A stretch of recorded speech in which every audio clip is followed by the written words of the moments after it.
ನಾವು ಅಧ್ಯಯನಕ್ಕೆ ಆರಿಸ್ಕೊಂಡಿರ್ತಕ್ಕಂತಹ ಗ್ರಂಥ ಮಾನವ ಎಲ್ಲಿಂದ ಹೇಗೆ ಮತ್ತು ಎಲ್ಲಿಗೆ ಅನ್ನುವಂತಹ ಗ್ರಂಥ.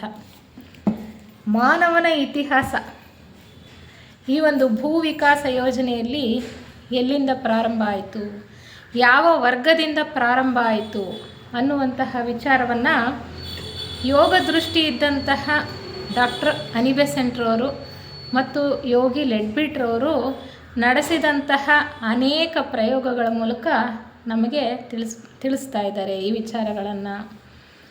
ಭೂ ವಿಕಾಸ ಯೋಜನೆ ಸೌರಬ್ರಹ್ಮಾಂಡದ ಸೂರ್ಯನ ಅಧಿಪತಿಯಾಗಿರ್ತಕ್ಕಂಥ ಸೂರ್ಯನ ಕೈ ಕೆಳಗಡೆ ಸೌರ ಬ್ರಹ್ಮಾಂಡದಲ್ಲಿ ಜೀವ ವಿಕಾಸ ನಡೀತಾ ಇರತಕ್ಕಂತಹ ಒಂದು ಯೋಜನೆ ಭೂ ವಿಕಾಸ ಯೋಜನೆ. ಪ್ರಸ್ತುತ ಮನುಷ್ಯರಾಗಿ ನಾವು ಭೂಮಿ ಮೇಲೆ ವಾಸ ಮಾಡ್ತಾ ಇದ್ದೇವೆ. ಈ ಭೂ ವಿಕಾಸ ಯೋಜನೆಯಲ್ಲಿ ನಮ್ಮ ಇತಿಹಾಸ ಖನಿಜ ವರ್ಗದಿಂದ ಪ್ರಾರಂಭ ಆಗಿದೆ. ಪ್ರತಿಯೊಂದು ವಿಕಾಸ ಯೋಜನೆಯಲ್ಲೂ ಕೂಡ ನೀವು ಈ ಚಿತ್ರದಲ್ಲಿ ನೋಡಬಹುದು. ಇಲ್ಲಿ 4 ಮಾಲೆಗಳನ್ನು ತೋರಿಸಿದೆ. ಈ ರೀತಿ 7 ಮಾಲೆಗಳಿರುತ್ತೆ. 1 2 3 4 ಕೆಳಗಡೆ ಇಳಿತಾ ಇರ್ತಕ್ಕಂಥದ್ದು ಮೇಲಿನ ಪ್ರಕೃತಿ ತತ್ವದಿಂದ ಕೆಳಮಟ್ಟಕ್ಕೆ, ಇಲ್ಲಿಯ ನಂತರ ಮತ್ತೆ ಮೇಲೇರಿ ಹೋಗ್ತಕ್ಕಂಥದ್ದು 3 ಮಾಲೆಗಳು. ಪ್ರಸ್ತುತ ಮಾನವರಾಗಿರ್ತಕ್ಕಂಥ ನಮ್ಮ ಇತಿಹಾಸ ಈ ಭೂ ವಿಕಾಸ ಯೋಜನೆಯಲ್ಲಿ ಮೊದಲನೆಯ ಮಾಲೆಯಲ್ಲಿ ಖನಿಜ ವರ್ಗದಲ್ಲಿ ಪ್ರಾರಂಭ ಆಯಿತು. ಅದಕ್ಕಿಂತ ಮುಂಚೆ 3 ಭೂತ ವರ್ಗಗಳಲ್ಲಿ ಬೇರೆ ಯಾವುದೋ ಒಂದು ವಿಕಾಸ ಯೋಜನೆಯಲ್ಲಿ ಪ್ರಸ್ತುತ ಮನುಷ್ಯನಾಗಿರ್ತಕ್ಕಂಥವನು ವಿಕಾಸ ಹೊಂದಿದ್ದಾನೆ. ಖನಿಜ ವರ್ಗದಲ್ಲಿ ಮೊದಲನೆಯ ಒಂದು ಮಾಲೆಯಲ್ಲಿ ಅಂದರೆ ಒಂದು ಸರಪಳಿ, 7 ಗ್ರಹಗಳ ಒಂದು ಸರಪಳಿ, ಅಲ್ಲಿ ಖನಿಜ ವರ್ಗದಲ್ಲಿ ನಾವು ವಿಕಾಸ ಹೊಂದಿದ್ವಿ. 2ನೆಯ ಸರಪಳಿಗೆ ಬರೋ ಹೊತ್ತಿಗೆ ನಾವು ಸಸ್ಯ ವರ್ಗದಲ್ಲಿದ್ವಿ. 3ನೆಯ ಸರಪಳಿಯಲ್ಲಿ ಪ್ರಾಣಿಗಳಾಗಿ ವಿಕಾಸ ಹೊಂದಿದ್ವಿ. ಈಗ ಪ್ರಸ್ತುತ 4ನೆಯ ಸರಪಳಿಯಲ್ಲಿದ್ದೇವೆ. ಈಗ ಮನುಷ್ಯರಾಗಿ ವಿಕಾಸ ಹೊಂದುತ್ತಾ ಇದ್ದೇವೆ. ಈ ಸರಪಳಿಯಲ್ಲಿ 7 ಗ್ರಹಗಳಿರೋದನ್ನು ನಾವು ನೋಡ್ತಾ ಇದ್ದೇವೆ. ಎ ಇಂದ ಜಿ ವರೆಗೆ ಇದು ಆ್ಯಂಟಿ ಕ್ಲಾಕ್ ವೈಸ್. ಈಶ್ವರನ ಚೈತನ್ಯ ಶಕ್ತಿ 7 ಬಾರಿ ಸುತ್ತತಕ್ಕಂಥದ್ದು. ಪ್ರತಿಯೊಂದು ಸರಪಳಿಯನ್ನು ಕೂಡ ಈಶ್ವರನ ಚೈತನ್ಯ ಶಕ್ತಿ 7 ಬಾರಿ ಸುತ್ತುತ್ತೆ. ಆ 7 ಬಾರಿ ಸುತ್ತೋದ್ರೊಳಗಡೆ ಒಂದು ವರ್ಗದಲ್ಲಿರ್ತಕ್ಕಂಥವರು ಮುಂದಿನ ವರ್ಗಕ್ಕೆ ಬಡ್ತಿಯನ್ನು ಪಡ್ಕೊಳ್ಬೇಕು. ಅಂದರೆ ಪ್ರಸ್ತುತ ನಾವು ಮನುಷ್ಯರಾಗಿರ್ತಕ್ಕಂಥವರು ಮಾನವಾತೀತರಾಗಿ ಹೋಗಬೇಕು. ಆ ಒಂದು ಕಲ್ಪಕಾಲದಲ್ಲಿ ನಾವು ಆ ಒಂದು ಪ್ರಗತಿಯನ್ನು, ಆಧ್ಯಾತ್ಮ ಪ್ರಗತಿಯನ್ನು ಸಾಧಿಸಬೇಕಾಗಿದೆ. ನಾವು ಹಿಂದೆ ಅನೇಕ ಉಪನ್ಯಾಸಗಳಲ್ಲಿ ಒಂದೊಂದೇ ಸರಪಳಿಯ ಬಗ್ಗೆ, ಅಲ್ಲಿ ಯಾವ ಯಾವ ವಿದ್ಯಮಾನಗಳ ನಡೀತು ಅನ್ನೋ ವಿಚಾರದ ಬಗ್ಗೆ 7 ಪ್ರದಕ್ಷಿಣೆಗಳು, ಒಂದೊಂದು ಸರಪಳಿಯಲ್ಲೂ ಕೂಡ 7 ಪ್ರದಕ್ಷಿಣೆಗಳು ನಾವು ತಿಳ್ಕೊಂಡ್ವಲ್ಲ. ಆ ಒಂದೊಂದು ಪ್ರದಕ್ಷಿಣೆಯಲ್ಲೂ ಏನೇನೋ ವಿಕಾಸ ಕ್ರಿಯೆ ನಡೀತು, ಅಲ್ಲಿ ಹೇಗಿತ್ತು ಜನಜೀವನ, ಅಲ್ಲಿ ಪ್ರಾಣಿಗಳು ಹೇಗಿದ್ದು, ಸಸ್ಯಗಳು ಹೇಗಿದ್ದು ಅಂತ ಎಲ್ಲ ವಿಚಾರವನ್ನು ಕೂಡ ನಾವು ತಿಳ್ಕೊಳ್ತಾ ಬಂದ್ವಿ. ಈಗ ಪ್ರಸ್ತುತ 4ನೆಯ ಒಂದು ಸರಪಳಿ ಅಂದರೆ ಭೂಮಿ ಇರ್ತಕ್ಕಂಥದ್ದು ಈ 4ನೆಯ ಸರಪಳಿಯಲ್ಲಿ. ಅತ್ಯಂತ ಕೆಳಗಡೆ ಇರ್ತಕ್ಕಂಥದ್ದು ಡಿ ಅಂತ ನಾವು ತೋರಿಸಿದ್ದೀವಲ್ಲ, ಈ 4ನೆಯ ಸರಪಳಿಯಲ್ಲಿ ಅದೇ ಭೂಗ್ರಹ. ನಾವು ಪ್ರಸ್ತುತ ಅಲ್ಲಿದ್ದೇವೆ. ಈಗ ಈ ಒಂದು ಸರಪಳಿಯಲ್ಲಿ ಪ್ರಾರಂಭಿಕ ಕಾಲ ಹೇಗಿತ್ತು ಅಂತ ಹಿಂದಿನ ಒಂದು ತರಗತಿಯಲ್ಲಿ ನಾವು ತಿಳ್ಕೊಳ್ತಾ ಇದ್ವಿ. ಅದೇ ರೀತಿ ಪ್ರಾರಂಭ ಕಾಲದಲ್ಲಿ ಹೇಗಿತ್ತು ಮತ್ತು ಮೊದಲನೆಯ ಪ್ರದಕ್ಷಿಣೆಯಲ್ಲಿ ಜೀವ ವಿಕಾಸ ಹೇಗೆ ನಡೀತಾ ಇತ್ತು ಅನ್ನೋದನ್ನು ನಾವು ತಿಳ್ಕೊಂಡ್ವಿ. ಈ ಚಂದ್ರಗ್ರಹ ಮಾಲೆ ಅಂತ ಹೇಳ್ತೀವಲ್ಲ, ಅಂದರೆ 3ನೇದು ಇದೆಯಲ್ಲ ಸರಪಳಿ, 3ನೇ ಸರಪಳಿ ಅಥವಾ ಗ್ರಹಮಾಲೆ, ಅದು ಅಲ್ಲಿ 7 ಪ್ರದಕ್ಷಿಣೆಗಳಾಗಿ ಜೀವ ವಿಕಾಸ ಪೂರ್ತಿಯಾದ ನಂತರ ಈ 4ನೆಯ ಒಂದು ಸರಪಳಿ ಪ್ರಾರಂಭ ಆಗ್ತಕ್ಕಂಥದ್ದು. ಕೊನೆಯ ಪ್ರದಕ್ಷಿಣೆಯಲ್ಲಿ ಇದನ್ನು 3ನೆಯ ಸರಪಳಿಯನ್ನು ಚಂದ್ರಗ್ರಹಮಾಲೆ ಅಂತ ಕೂಡ ಕರೀತಕ್ಕಂಥದ್ದು. ಅಲ್ಲಿ ಅತ್ಯಂತ ಸ್ಥೂಲ ಪ್ರಕೃತಿಯಲ್ಲಿರ್ತಕ್ಕಂತಹ ಡಿ ಗ್ರಹ ಚಂದ್ರ ಅಂತ ಗುರುತಿಸಿರ್ತಕ್ಕಂಥದ್ದು. ಆ ಒಂದು ಗ್ರಹಮಾಲೆಯಲ್ಲಿ 7ನೆಯ ಪ್ರದಕ್ಷಿಣೆಯಲ್ಲಿ ಒಂದೊಂದೇ ಗ್ರಹ ಲಯವಾಗ್ತಾ ಹೋಗುತ್ತೆ. ಅದು ಲಯವಾಗ್ತಾ ಆಗ್ತಾ ಈ ಭೂ ಗ್ರಹದ ಒಂದು ಸರಪಳಿ ಇದೆಯಲ್ಲ, 4ನೆಯ ಮಾಲೆ ಅಥವಾ ಸರಪಳಿ, ಅಲ್ಲಿ ಎಲ್ಲ ಗ್ರಹಗಳು ಕೂಡ ರಚನೆಯಾಗಿ ಅಲ್ಲಿ ಕಾರ್ಯಚಟುವಟಿಕೆ ನಡೆಯೋದಕ್ಕೆ ಪ್ರಾರಂಭ ಆಗುತ್ತೆ ಅನ್ನುವಂತಹ ವಿಚಾರವನ್ನು ನಾವು ಸಾಕಷ್ಟು ಹಿಂದಿನ ತರಗತಿಗಳಲ್ಲಿ ತಿಳ್ಕೊಳ್ತಾ ಬಂದ್ವಿ.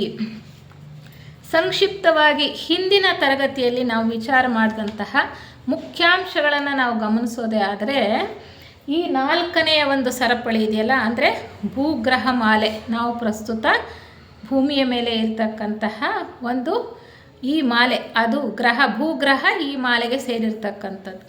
ಇಲ್ಲಿ ಪ್ರಾರಂಭ ಕಾಲದಲ್ಲೇ ಅವರು ನಮಗೆ ಆ ಒಂದು ಅಧ್ಯಾಯದಲ್ಲಿ ಹೇಳ್ತಾ ಹೋಗ್ತಾರೆ, ಪ್ರತಿಯೊಂದು ಚಟುವಟಿಕೆಯನ್ನು ಕೂಡ, ಪ್ರತಿಯೊಂದು ಸರಪಳಿಯಲ್ಲೂ ಕೂಡ ಮೇಲ್ವಿಚಾರಣೆಯನ್ನು ನಡೆಸೋದಕ್ಕೋಸ್ಕರ ಮತ್ತು ಅಲ್ಲಿನ ಆಗು ಹೋಗುಗಳನ್ನು ನೋಡ್ಕೊಳ್ಳೋದಕ್ಕೆ ಒಂದು ಸರ್ಕಾರ ಅಂತ ಇದೆ, ಅಂದರೆ ಅಂತರಂಗ ಸರ್ಕಾರ.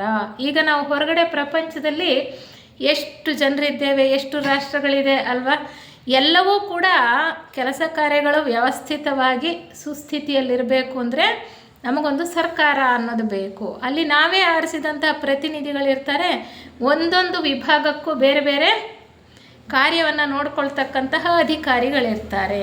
ಹಾಗೆ ಹೊರಗಿನ ಪ್ರಪಂಚದಲ್ಲಿ ಹೇಗೆ ನಡೀತಾ ಇದೆಯೋ ಈ ಅಂತರಂಗ ಸರ್ಕಾರ ಅಂತ ಹೇಳ್ತೇವೆ. ಅಂತರಂಗ ಸರ್ಕಾರದಲ್ಲೂ ಕೂಡ ಈ ಪರಮಾತ್ಮನ ಒಂದು ಸಂಸರಣಾ ಯೋಜನೆ ಇದೆಯಲ್ಲ, ಜೀವ ವಿಕಾಸ ಯೋಜನೆ, ಅದಕ್ಕೆ ಸಂಬಂಧಪಟ್ಟಂತಹ ಅನೇಕ ಕೆಲಸ ಕಾರ್ಯಗಳನ್ನು ನೋಡಿಕೊಳ್ಳಿಕ್ಕೆ ಅನೇಕ ವಿಭಾಗಗಳಲ್ಲಿ ಕೆಲಸ ಮಾಡ್ತಾ ಇರ್ತಕ್ಕಂತಹ ಜೀವನ್ಮುಕ್ತರಿರ್ತಾರೆ.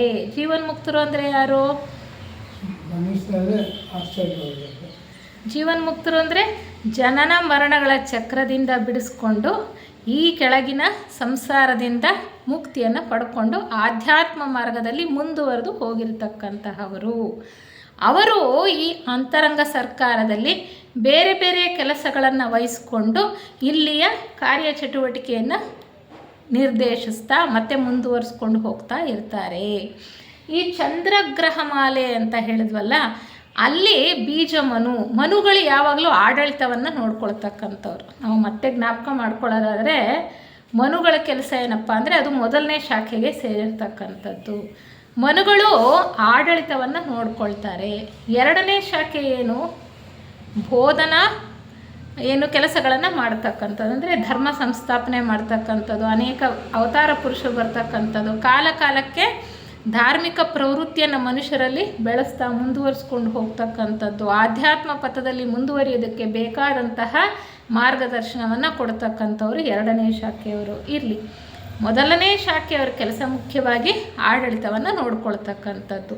ಈ ಹಿಂದೆ ನಾವು ವ್ಯಾಸಂಗ ಮಾಡಿದಾಗ ತಿಳ್ಕೊಂಡಿದ್ವಿ, ಒಂದೊಂದು ಸರಪಳಿಯನ್ನು ಕೂಡ ನಿರ್ದೇಶಿಸ್ತಕ್ಕಂತಹವರು ಒಬ್ಬರು ಮುಖ್ಯ ಅಧಿಕಾರಿಗಳಿರ್ತಾರೆ. ಮುಖ್ಯ ಅಧಿಕಾರಿಗಳ ಕೆಳಗೆ ಒಬ್ಬರು ಮನುಗಳಿರ್ತಾರೆ. ಮನುಗಳನ್ನು ಬೀಜಮನು ಅಂತ ಕರೀತಕ್ಕಂಥದ್ದು. ಆ ಮಾಲೆ ರಚನೆಯಾಗಿ ಅಲ್ಲಿ ಕಾರ್ಯಚಟುವಟಿಕೆ ಪ್ರಾರಂಭ ಆದಾಗಲಿಂದ ಅಲ್ಲಿ ನಡೀತಕ್ಕಂತಹ ಪ್ರತಿಯೊಂದು ವಿದ್ಯಮಾನವನ್ನು ಕೂಡ ಗಮನದಲ್ಲಿಟ್ಟುಕೊಂಡು ನಿರ್ದೇಶಿಸಿ ಮುಂದುವರಿಸ್ಕೊಂಡು ಹೋಗ್ತಕ್ಕಂಥವರು ಬೀಜಮನುಗಳು. ಅವರಿಗಿಂತ ಮೇಲೆ ಇರ್ತಕ್ಕಂಥವರು ಆ ಪೂರ್ತಿ ಒಂದು ಮಾಲೆಯ ಮುಖ್ಯಾಧಿಕಾರಿ. ಈ ಚಂದ್ರಗ್ರಹ ಮಾಲೆಯಲ್ಲಿ ಬೀಜಮನು ಆಗಿದ್ರಲ್ಲ, ಅವ್ರ ಹೆಸರು ಚಕ್ಷುಷ ಅಂತ. ಚಕ್ಷುಷ ಮಹರ್ಷಿಗಳು ಜೀವನ್ಮುಕ್ತರು, ಅತ್ಯಂತ ಮೇಲಿನ ಶ್ರೇಣಿಯಲ್ಲಿರ್ತಕ್ಕಂಥವ್ರು. ಅವರು ಬೀಜಮನುವಾಗಿದ್ದರು ಎಲ್ಲಿ? ಚಂದ್ರಗ್ರಹ ಮಾಲೆಯಲ್ಲಿ. ಈಗ ಭೂಗ್ರಹ ಮಾಲೆಯ ಮುಖ್ಯ ಅಧಿಕಾರಿಗಳಾಗಿ ಅವರು ಜವಾಬ್ದಾರಿಯನ್ನು ವಹಿಸ್ಕೊಳ್ತಾರೆ. ಅವರ ಕೈ ಕೆಳಗಡೆ ಬೀಜಮನುವಾಗಿ ವೈವಸ್ವತರು ಬರ್ತಾರೆ. ಅವರ ಕೈ ಕೆಳಗಡೆ ಮುಖ್ಯವಾಗಿ 3 ಜನ ಇರ್ತಾರೆ. ಇಬ್ಬರು ಶುಕ್ರಗ್ರಹದಿಂದ ಬಂದಿರತಕ್ಕಂಥ ಜೀವನ್ಮುಕ್ತರು.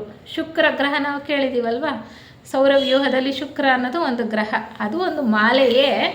ಅಲ್ಲಿ ಜೀವ ವಿಕಾಸ ಇನ್ನೂ ಹೆಚ್ಚು ಮುಂದುವರ್ಕೊಂಡು ಹೋಗಿದೆ. ಭೂ ವಿಕಾಸ ಯೋಜನೆಗಿಂತ ಮುಂದೆ ಇರತಕ್ಕಂತಹ ಒಂದು ಯೋಜನೆ. ಅಲ್ಲಿ ಜೀವನ್ಮುಕ್ತರಾದಂತಹವರು ಇಬ್ಬರು ಮುಖ್ಯವಾಗಿ ಈ ಭೂಗ್ರಹ ಮಾಲೆಗೆ ಬರ್ತಾರೆ. ಅವ್ರ ಜೊತೆಯಲ್ಲಿ ಒಬ್ಬರು ಚಂದ್ರಗ್ರಹದಿಂದ ಬರ್ತಾರೆ. ಚಂದ್ರಗ್ರಹದಲ್ಲಿ ಜೀವನ್ಮುಕ್ತಿಯನ್ನು ಪಡ್ಕೊಂಡು ಇನ್ನು ಉನ್ನತ ಶ್ರೇಣಿಗೆ ಹೋಗಿರ್ತಕ್ಕಂತಹ ಅವರು ಒಬ್ಬರು ಈ ಬೀಜಮನು, ನಾವೇನು ಹೇಳಿದ್ವಿ ಈಗ, ವೈವಸ್ವತರ ಕೆಳಗಡೆ ಕೆಲಸ ಮಾಡೋದಕ್ಕೆ ಬರ್ತಾರೆ. ಮುಖ್ಯವಾಗಿ ಇವರ ಕೈ ಕೆಳಗಡೆ ಪ್ರತಿಯೊಂದು ಕೂಡ ಕೆಲಸ ನಡೀತಕ್ಕಂಥದ್ದು. ನಾವೀಗಾಗಲೇ ತಿಳ್ಕೊಂಡಿದ್ದೀವಿ, ಒಂದೊಂದು ಗ್ರಹದಲ್ಲೂ ಕೂಡ 7 ಮಹಾವಂಶಗಳಿದೆ. ಹಾಗೆ ಒಂದೊಂದು ಮಹಾವಂಶದಲ್ಲೂ 7 ಉಪವಂಶಗಳಿವೆ. ಅದೇ ರೀತಿ ಒಂದೊಂದು ಮಹಾವಂಶಕ್ಕೂ ಕೂಡ ಒಬ್ಬೊಬ್ಬರು ಮನುಗಳಿರ್ತಾರೆ, ಒಬ್ಬೊಬ್ಬರು ಬೋಧಿಸತ್ವರಿರ್ತಾರೆ. ಬೋಧಿಸತ್ವರು ಅಂದರೆ ಬೋಧನಾ ಕೆಲಸವನ್ನು ಮಾಡ್ತಕ್ಕಂಥವ್ರು, 2ನೇ ಶಾಖೆಯವರು. ಹಾಗೆ ಈ ಒಂದು ಭೂಗ್ರಹಮಾಲೆ ಇದೆಯಲ್ಲ, ಆ ಗ್ರಹಮಾಲೆಯ ಒಂದೊಂದು ಪ್ರದಕ್ಷಿಣೆಗೂ ಕೂಡ ಒಬ್ಬೊಬ್ಬರು ಮನುಗಳಿರ್ತಾರೆ. ಬೀಜ ಮನು ಅಂದರೆ 7 ಪ್ರದಕ್ಷಿಣೆಗಳ ಜವಾಬ್ದಾರಿಯನ್ನು ನೋಡ್ಕೊಳ್ಳೋರು. ಅವ್ರ ಕೈ ಕೆಳಗಡೆ ಇರ್ತಕ್ಕಂಥವ್ರು ಒಂದೊಂದು ಪ್ರದಕ್ಷಿಣೆಯ ಜವಾಬ್ದಾರಿಯನ್ನು ನೋಡ್ಕೊಳ್ತಕ್ಕಂಥವ್ರು. ಹೀಗೆ ಎಲ್ಲ ಕೆಲಸ ಕಾರ್ಯಗಳನ್ನು ಕೂಡ ಅವರು ಹಂಚಿಕೊಂಡು ಕೆಲಸ ಮಾಡ್ತಕ್ಕಂಥದ್ದು. ಆ ಒಂದು ಉನ್ನತ ವರ್ಗದಲ್ಲಿರ್ತಕ್ಕಂತಹವರ ಮಾರ್ಗದರ್ಶನದ ಮೇಲೆಗೆ ಈ ವಿಕಾಸ ಯೋಜನೆಯಲ್ಲಿ ಕೆಲಸ ಕಾರ್ಯಗಳು ನಡ್ಕೊಂಡು ಹೋಗೋದಕ್ಕೆ ಅವರು ಕೆಲಸ ಮಾಡ್ತಾ ಇರ್ತಾರೆ. ಅದೇ ರೀತಿ ನೋಡಿ, ಒಂದೊಂದು ಮಹಾವಂಶಕ್ಕೂ ಕೂಡ ಒಬ್ಬೊಬ್ಬರು ಮನುಗಳಿರ್ತಾರೆ. ಪೂರ್ತಿ ಸರಪಳಿಗೆ ಒಬ್ಬರು ಮನು ಆದರೆ ಒಂದೊಂದು ಪ್ರದಕ್ಷಿಣೆಗೆ ಒಬ್ಬೊಬ್ಬರು ಮನು. ಒಂದೊಂದು ಪ್ರದಕ್ಷಿಣೆಯಲ್ಲಿ ಒಂದೊಂದು ಗ್ರಹದಲ್ಲಿ 7 ಮಹಾವಂಶ ಬರುತ್ತಲ್ಲ, ಒಂದೊಂದು ಮಹಾವಂಶಕ್ಕೂ ಕೂಡ ಒಬ್ಬೊಬ್ಬರು ಮನುಗಳಿರ್ತಾರೆ. ಹೀಗೆ ಎಷ್ಟು ವ್ಯವಸ್ಥಿತವಾಗಿ ನಡೀತಾ ಇದೆ ಒಂದು ಸಂಸರಣ ಯೋಜನೆಯ ಪರಮಾತ್ಮನ ಒಂದು ಅಧೀನದಲ್ಲಿ ಅನ್ನೋದನ್ನು ನಾವು ಇಲ್ಲಿ ಗಮನಿಸ್ಬೋದಾಗಿದೆ. ಇದಿಷ್ಟನ್ನು ಪ್ರಾರಂಭದಲ್ಲೇ ನಮಗೆ ಹೇಳ್ತಾ ಬರ್ತಾರೆ. ಇಲ್ಲಿ 3ನೆಯ ಪ್ರದಕ್ಷಿಣೆ, ಮೊದಲು ಮತ್ತು 2ನೆಯ ಪ್ರದಕ್ಷಿಣೆ ಇದೆಯಲ್ಲ, ಅಲ್ಲಿಗೆ ಯಾರು ಬರ್ತಾರೆ? ನಾವು ಹಿಂದೆ ವ್ಯಾಸಂಗ ಮಾಡಿದಾಗ ತಿಳ್ಕೊಂಡಿದ್ವಿ, ಈ ಚಂದ್ರಗ್ರಹ ಮಾಲೆ ಇದೆಯಲ್ಲ, ಅಂದರೆ 3ನೇ ಮಾಲೆ ಇದೆಯಲ್ಲ ಸರಪಳಿ, ಅಲ್ಲಿ 7 ಪ್ರದಕ್ಷಿಣೆ ಆಗುವ ವೇಳೆಗೆ ಯಾರ್ಯಾರು ಯಾವ ವರ್ಗದಲ್ಲಿ ಎಷ್ಟೆಷ್ಟು ಬೆಳವಣಿಗೆಯನ್ನು ಸಾಧಿಸಿರ್ತಾರೋ ಅಲ್ಲಿಂದ ಮುಂದಕ್ಕೆ ಬೆಳವಣಿಗೆಯನ್ನು ಸಾಧಿಸೋದಕ್ಕೆ ಈ ಭೂಗ್ರಹ ಮಾಲೆಗೆ ಬರಬೇಕು. ಅಂದರೆ ಅಲ್ಲಿ ಪ್ರಾಣಿ ವರ್ಗದಲ್ಲಿದ್ದರೆ ಇಲ್ಲಿ ಹೆಚ್ಚು ಸಾಕಷ್ಟು ಬೆಳೆದಿದ್ದರೆ, ಅವರು ಮನುಷ್ಯರಾಗುವ ಹಂತಕ್ಕೆ ಬಂದಿದ್ದರೆ ಇಲ್ಲಿ ಈ ಸೂಕ್ತ ಸಮಯದಲ್ಲಿ ಅವರನ್ನು ಭೂಗ್ರಹ ಮಾಲೆಗೆ ಕಳಿಸ್ತಾರೆ. ಹಾಗೆ ಇರ್ತಕ್ಕಂಥದ್ದು ಯೋಜನೆ. ಈಗ ಮೊದಲು ಪ್ರಾರಂಭ ಕಾಲದಲ್ಲಿ ಈ ಭೂಗ್ರಹ ಮಾಲೆ ಪ್ರಾರಂಭವಾದಾಗ ಇಲ್ಲಿಗೆ ಎ ಗ್ರಹ ಮೊದಲನೇದಲ್ವಾ, ಅಲ್ಲಿ ತೋರಿಸಿರ್ತಕ್ಕಂಥದ್ದು ಎ ಗ್ರಹ. ಎ ಗ್ರಹಕ್ಕೆ ಯಾರು ಬರ್ತಾರೆ ಮೊದಲು ಅಂದರೆ, ಈ ಚಂದ್ರಗ್ರಹ ಮಾಲೆಯ ಜಿ ಗ್ರಹ ಇದೆಯಲ್ಲ, ಅದು ಕೊನೆಯ ಗ್ರಹ. ಕೊನೆಯ ಪ್ರದಕ್ಷಿಣೆಯ ಕೊನೆಯ ಗ್ರಹದಲ್ಲಿ ಬೆಳವಣಿಗೆ ಹೊಂದಿರ್ತಾರಲ್ಲ, ಸಾಕಷ್ಟು ಬೆಳವಣಿಗೆ ಹೊಂದಿದ್ದು ಮುಂದೆ ಮನುಷ್ಯರಾಗಿ ಅವರು ವಿಕಾಸ ಹೊಂದಕ್ಕೆ ಲಾಯಕ್ಕಾಗಿದ್ದರೆ ಅವರನ್ನು ಮೊದಲು ಈ ಭೂಗ್ರಹ ಮಾಲೆಗೆ ಕಳಿಸ್ತಾರೆ. ಮೊದಲನೆಯ ಪ್ರದಕ್ಷಿಣೆಯಲ್ಲಿ ಅಂದರೆ ಭೂಗ್ರಹ ಮಾಲೆಯ ಮೊದಲನೆಯ ಪ್ರದಕ್ಷಿಣೆಯಲ್ಲಿ ಮೊದಲಿಗೆ ಯಾರು ಬರ್ತಾರಪ್ಪ ಚಂದ್ರಗ್ರಹ ಮಾಲೆಯಿಂದ ಅಂದರೆ, ಜೀಗೋಳದಲ್ಲಿ ಯಾರು ಸಾಕಷ್ಟು ಬೆಳೆದಿರ್ತಾರೋ ಅವರು ಇಲ್ಲಿಗೆ ಬರ್ತಾರೆ. ಅಂದರೆ ಎ ಗ್ರಹದಲ್ಲೇ ಸಾಕಷ್ಟು ಬೆಳವಣಿಗೆ ಹೊಂದಿ ಸೂಕ್ತ ಸಮಯಕ್ಕೆ ಇನ್ನೂ ಮುಂದಿನ ವಿಕಾಸಕ್ಕೆ ಕಾಯ್ತಾ ಇರೋರು ಇರ್ತಾರೆ. ಅದೇ ರೀತಿ ಬಿ ಗ್ರಹದಲ್ಲೂ ಸಿ ಡಿ, ಅದೇ ರೀತಿ ಜಿ ಅಂದರೆ ಕೊನೆಯಲ್ಲಿ ಯಾರು ಆ ಹಂತಕ್ಕೆ ತಲುಪಿರ್ತಾರೋ ಅವರಿಗೆ ಮೊದಲನೇ ಆದ್ಯತೆ ಇಲ್ಲಿ. ಯಾಕೆ ಅಂದರೆ ಮೊದಲನೇ ಪ್ರದಕ್ಷಿಣೆಯಲ್ಲೇ ಅವರು ಈ ಗ್ರಹ ಮಾಲೆಯನ್ನು ಪ್ರವೇಶ ಮಾಡಿದ್ರೆ 7 ಸುತ್ತು ಅಷ್ಟೊತ್ತಿಗೆ ಅವರಿಗೆ ಸಾಕಷ್ಟು ಸಮಯ ಸಿಗುತ್ತೆ ಅನ್ನೋ ಉದ್ದೇಶದಿಂದ. ಅಂದರೆ ಯಾರು ತುಂಬ ದಡ್ಡರೋ ಅವ್ರು ಮೊದಲು ಬರ್ತಾರೆ ಇಲ್ಲಿ ಅಂತ. ಯಾರು ಕಡಿಮೆ ಬೆಳವಣಿಗೆ ಹೊಂದಿರ್ತಾರೋ ಅವರಿಗೆ ಇಲ್ಲಿ ಮೊದಲಿನ ಆದ್ಯತೆ. ಮೊದಲಿನ ಮತ್ತು 2ನೆಯ ಪ್ರದಕ್ಷಿಣೆಯಲ್ಲಿ ಅವರಿಗೆ ಆದ್ಯತೆ. ನಾವು ತಿಳ್ಕೊಂಡ್ವಿ ಹಿಂದಿನ ಒಂದು ವ್ಯಾಸಂಗ ತರಗತಿಯಲ್ಲಿ, ಈ ಬೀಜಮನು ಅವನ ಒಂದು ತೇಜೋಮಂಡಲದಲ್ಲಿ ಆ ಒಂದು ಸಂಸರಣೆ ಅನ್ನೋದು ಆ ಮಾಲೆಯಲ್ಲಿ ಮುಗಿದ ಮೇಲೆ ಅಲ್ಲಿ ಹೋಗಿ ಸೇರಿರ್ತಾರೆ. ಅಂತರ್ಗ್ರಹ ಮಾಲೆಯ ನಿರ್ವಾಣ ಅಂತ ನಾವು ಹಿಂದಿನ ಒಂದು ತರಗತಿಯಲ್ಲಿ ತಿಳ್ಕೊಳ್ತಾ ಇದ್ವಿ. ಅಲ್ಲಿಂದ ಇಲ್ಲಿಗೆ ಹಡಗುಗಳಲ್ಲಿ ದೊಡ್ಡ ಗುಂಪಲ್ಲಿ ಕಳಿಸ್ತಾರಂತೆ ಅವ್ರನ್ನ, ಆ ಜೀವರುಗಳನ್ನು ಮುಂದೆ ವಿಕಾಸ ಹೊಂದೋದಕ್ಕೆ. ಅದು ಸಾಂಕೇತಿಕ, ಹಡಗಲ್ಲಿ ಆ ಮಾಲೆಯಿಂದ ಈ ಮಾಲೆಗೆ ಬರ್ತಕ್ಕಂಥದ್ದು ಅಂತ ಅಲ್ಲ, ಹಾಗೆ ಕಳಿಸ್ತಾರೆ. 2-3 ಹಡಗುಗಳು ಬಂದ ನಂತರ ಆ ಒಂದು ಹಡಗುಗೂ ಇನ್ನೊಂದು ಹಡಗುಗೂ ಲಕ್ಷಾಂತರ ವರ್ಷಗಳು ಅವಧಿ ಇತ್ತಂತೆ. ಆದರೂ ಕೂಡ ಅದಾದಮೇಲೆ ನಿಂತು ಹೋಗಿತ್ತು. ಅಂದರೆ ಬಹಳ ಹಿಂದುಳಿದವ್ರನ್ನ ಮೊದಲು ಕಳಿಸ್ಬಿಟ್ರು 2-3 ಹಡಗುಗಳಲ್ಲಿ. ಅವರು 1 ಮತ್ತು 2ನೆಯ ಪ್ರದಕ್ಷಿಣೆಯಲ್ಲಿ ಸಾಕಷ್ಟು ವಿಕಾಸವನ್ನು ಪಡ್ಕೊಂಡ್ರು. 3ನೆಯ ಪ್ರದಕ್ಷಿಣೆಯ ಮಧ್ಯಭಾಗದ ತನಕ ಮತ್ತೆ ಹಡಗುಗಳೇ ಬರಲಿಲ್ಲ ಅಂತಾರೆ. 3ನೆಯ ಪ್ರದಕ್ಷಿಣೆಯಲ್ಲಿ ಮತ್ತೆ ಬೆಳೆದಿದ್ದಂತಹ ಆತ್ಮರಿದ್ದರಲ್ಲ ಅವರನ್ನು ಕಳಿಸ್ಕೊಟ್ರು. ಸ್ವಲ್ಪ ರಿಕ್ಯಾಪ್ ಮಾಡ್ಕೊಳ್ಳೋದಾದರೆ, ಕಾರಣ ಶರೀರ ಚೆನ್ನಾಗಿ ಬೆಳವಣಿಗೆ ಆದರೆ ಪ್ರಾಣಿ ವರ್ಗದಿಂದ ಸಮೂಹಾತ್ಮದಲ್ಲಿ ಬೆಳೀತಾ ಇರತಕ್ಕಂತಹ ಜೀವಿ ಮನುಷ್ಯನಾಗಿ ಬಡ್ತಿಯನ್ನು ಹೊಂದುತ್ತಾನೆ. ಆ ಪ್ರಾಣಿ ವರ್ಗದಲ್ಲಿ ಸಮೂಹಾತ್ಮದಲ್ಲಿ ವಿಕಾಸ ಹೊಂದುವಾಗ ಆ ಸಮೂಹದಲ್ಲಿ ಹೆಚ್ಚು ಆತ್ಮಗಳಿದ್ದರೆ ಯಾವುದೇ ಒಂದು ಕಾರಣದಿಂದ ಅವರು ವ್ಯಕ್ತೀಕರಣಗೊಂಡಾಗ ಅವರ ಕಾರಣ ಶರೀರ ಇನ್ನೂ ಹೆಚ್ಚಾಗಿ ಬೆಳೆದಿರಲ್ಲ. ಮನುಷ್ಯನಿಗೆ ಮಾತ್ರನೇ ಕಾರಣ ಶರೀರ ಇರೋದು ಅಲ್ವಾ? ಯಾಕೆಂದರೆ ವ್ಯಕ್ತೀಕರಣಗೊಂಡಾಗಲೇ ಪ್ರತ್ಯೇಕವಾದ ಆತ್ಮ ಸಿಗ್ತಕ್ಕಂಥದ್ದು. ಪ್ರಾಣಿಗಳಿಗೆ ಪ್ರತ್ಯೇಕವಾದ ಆತ್ಮ ಇಲ್ಲ, ಮನುಷ್ಯರಿಗೆ ಮಾತ್ರನೇ ಪ್ರತ್ಯೇಕವಾದಂತಹ ಆತ್ಮ ಇರ್ತಕ್ಕಂಥದ್ದು. ಹಾಗೆ ದೊಡ್ಡ ಸಮೂಹದಿಂದ ಯಾವುದೋ ಒಂದು ಕಾರಣಕ್ಕೆ ವ್ಯಕ್ತೀಕರಣಗೊಂಡು ಬಂದಿರೋರನ್ನ ಎಳೆಗಳಂತಹ ಕಾರಣ ದೇಹವುಳ್ಳವರು ಅಂತ ಕರೀತಾ ಇದ್ರು. ಜಸ್ಟ್ ನಿಮಗೆ ಜ್ಞಾಪಕ ಮಾಡೋದಕ್ಕೋಸ್ಕರ ಹೇಳ್ತಾ ಇದ್ದೀನಿ. ಇದನ್ನೆಲ್ಲ ಹಿಂದಿನ ತರಗತಿಯಲ್ಲೇ ತಿಳ್ಕೊಂಡಿದ್ವಿ. ಅದಕ್ಕಿಂತ ಕಡಿಮೆ ಸಮೂಹ ಇರುತ್ತಲ್ಲ, ಈಗ 10-15 ಅಂತಹ ಸಮೂಹದಲ್ಲಿರ್ತಕ್ಕಂತಹ ಜೀವಿಗಳು ವ್ಯಕ್ತೀಕರಣಗೊಂಡಾಗ ಅವ್ರ ಕಾರಣ ಶರೀರ ಇನ್ನೂ ಸ್ವಲ್ಪ ಹೆಚ್ಚಾಗಿ ಬೆಳವಣಿಗೆ ಹೊಂದೋದಕ್ಕೆ ಅಥವಾ ವಿಕಾಸ ಹೊಂದೋದಕ್ಕೆ ಸಾಧ್ಯ. ಅವರನ್ನು ಬುಟ್ಟಿಯಂತಹ ಕಾರಣ ಶರೀರ ಇರ್ತಕ್ಕಂಥವರು ಅಂತ ಕರೀತಾ ಇದ್ರು. ನಾವು ಥಿಯಾಸಫಿ ವಾಂಗ್ಮಯದಲ್ಲಿ ತಿಳ್ಕೊಂಡಿರೋದು, ಮನುಷ್ಯ ಪ್ರಸ್ತುತ ಒಂದು ಸ್ಥಿತಿಯಲ್ಲಿ ಕಾರಣ ಶರೀರ ಹೇಗಿರುತ್ತೆ, ಯಾವ ಆಕಾರದಲ್ಲಿರುತ್ತೆ, ಯಾರಿಗಾದ್ರೂ ನೆನಪು ಬರ್ತಾ ಇದೆಯಾ? ಕೋಳಿ ಮೊಟ್ಟೆ ಆಕಾರದಲ್ಲಿರುತ್ತೆ, ಅಂಡಾಕಾರದಲ್ಲಿರುತ್ತೆ.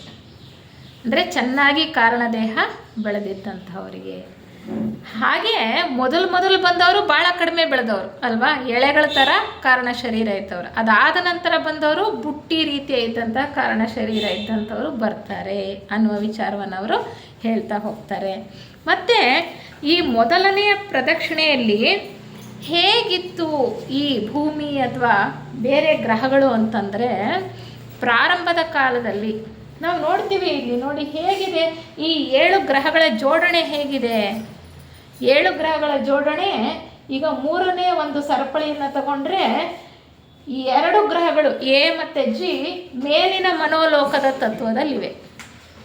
ನಾವು ಥಿಯಾಸಫಿ ವಾಂಗ್ಮಯದಲ್ಲಿ 7 ಲೋಕಗಳನ್ನು ನಾವು ಗುರುತಿಸ್ಕೊಂಡಿದ್ದೇವೆ ಅಲ್ವಾ. ಹಾಗೆ ಮೇಲಿಂದ ನೋಡ್ಕೊಳ್ತಾ ಬಂದರೆ ಅದು ಉನ್ನತ ಲೋಕಗಳಿಂದ ಕೆಳಗಡೆ ಇಳಿದು ಬರ್ತಾ ಇದೆ ಒಂದೊಂದು ಮಾಲೆಯೂ ಕೂಡ. ಈ ಮತ್ತೆ ಕೆಳಮನೋಲೋಕದಲ್ಲಿ 2 ಇದೆ ಗ್ರಹಗಳು, 2 ಗ್ರಹಗಳು. ಯಾವುದದು? ಬಿ ಮತ್ತು ಎಫ್ ಅಂತಕ್ಕಂಥ. ಅದಕ್ಕಿಂತ ಕೆಳಗಡೆ ಸಿ ಮತ್ತು ಇ ಅಂತಕ್ಕಂಥದ್ದು ಆಶಾಲೋಕ ಅಥವಾ ಕಾಮಲೋಕದ ಪ್ರಕೃತಿಯಲ್ಲಿ ಇರ್ತಕ್ಕಂಥದ್ದು.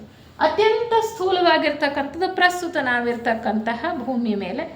ಅಲ್ಲಿ ಕಾಣಿಸ್ತಕ್ಕಂಥದ್ದು ಒಂದೇ ಒಂದು ಗ್ರಹ, ಅದೇ ಚಂದ್ರ. ಸೂಕ್ಷ್ಮ ಲೋಕಗಳಲ್ಲಿರ್ತಕ್ಕಂತಹ ಗ್ರಹಗಳು ನಮ್ಮ ಕಣ್ಣಿಗೆ ಕಾಣುತ್ತಾ? ಯಾವ ಟೆಲಿಸ್ಕೋಪ್ಗೂ ಕಾಣಲ್ಲ, ವಿಜ್ಞಾನಿಗಳಿಗೂ ಕಾಣಲ್ಲ, ನಮಗೂ ಕಾಣಲ್ಲ.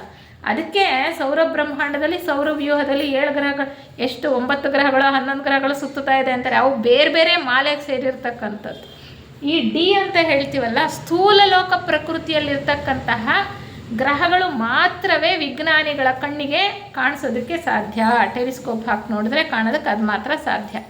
ಹಾಗೆ ಇಲ್ಲಿ ನೋಡಿ, ಈ ಭೂ ಗ್ರಹಮಾಲೆ ಪ್ರಾರಂಭ ಆಗಿದ್ದಂಥ ಕಾಲದಲ್ಲಿ ಈ ಗ್ರಹಗಳ ಜೋಡಣೆ ಈ 3ನೇ ಮಾಲೆ ಇದೆಯಲ್ಲ ಅದೇ ಥರ ಇತ್ತಂತೆ.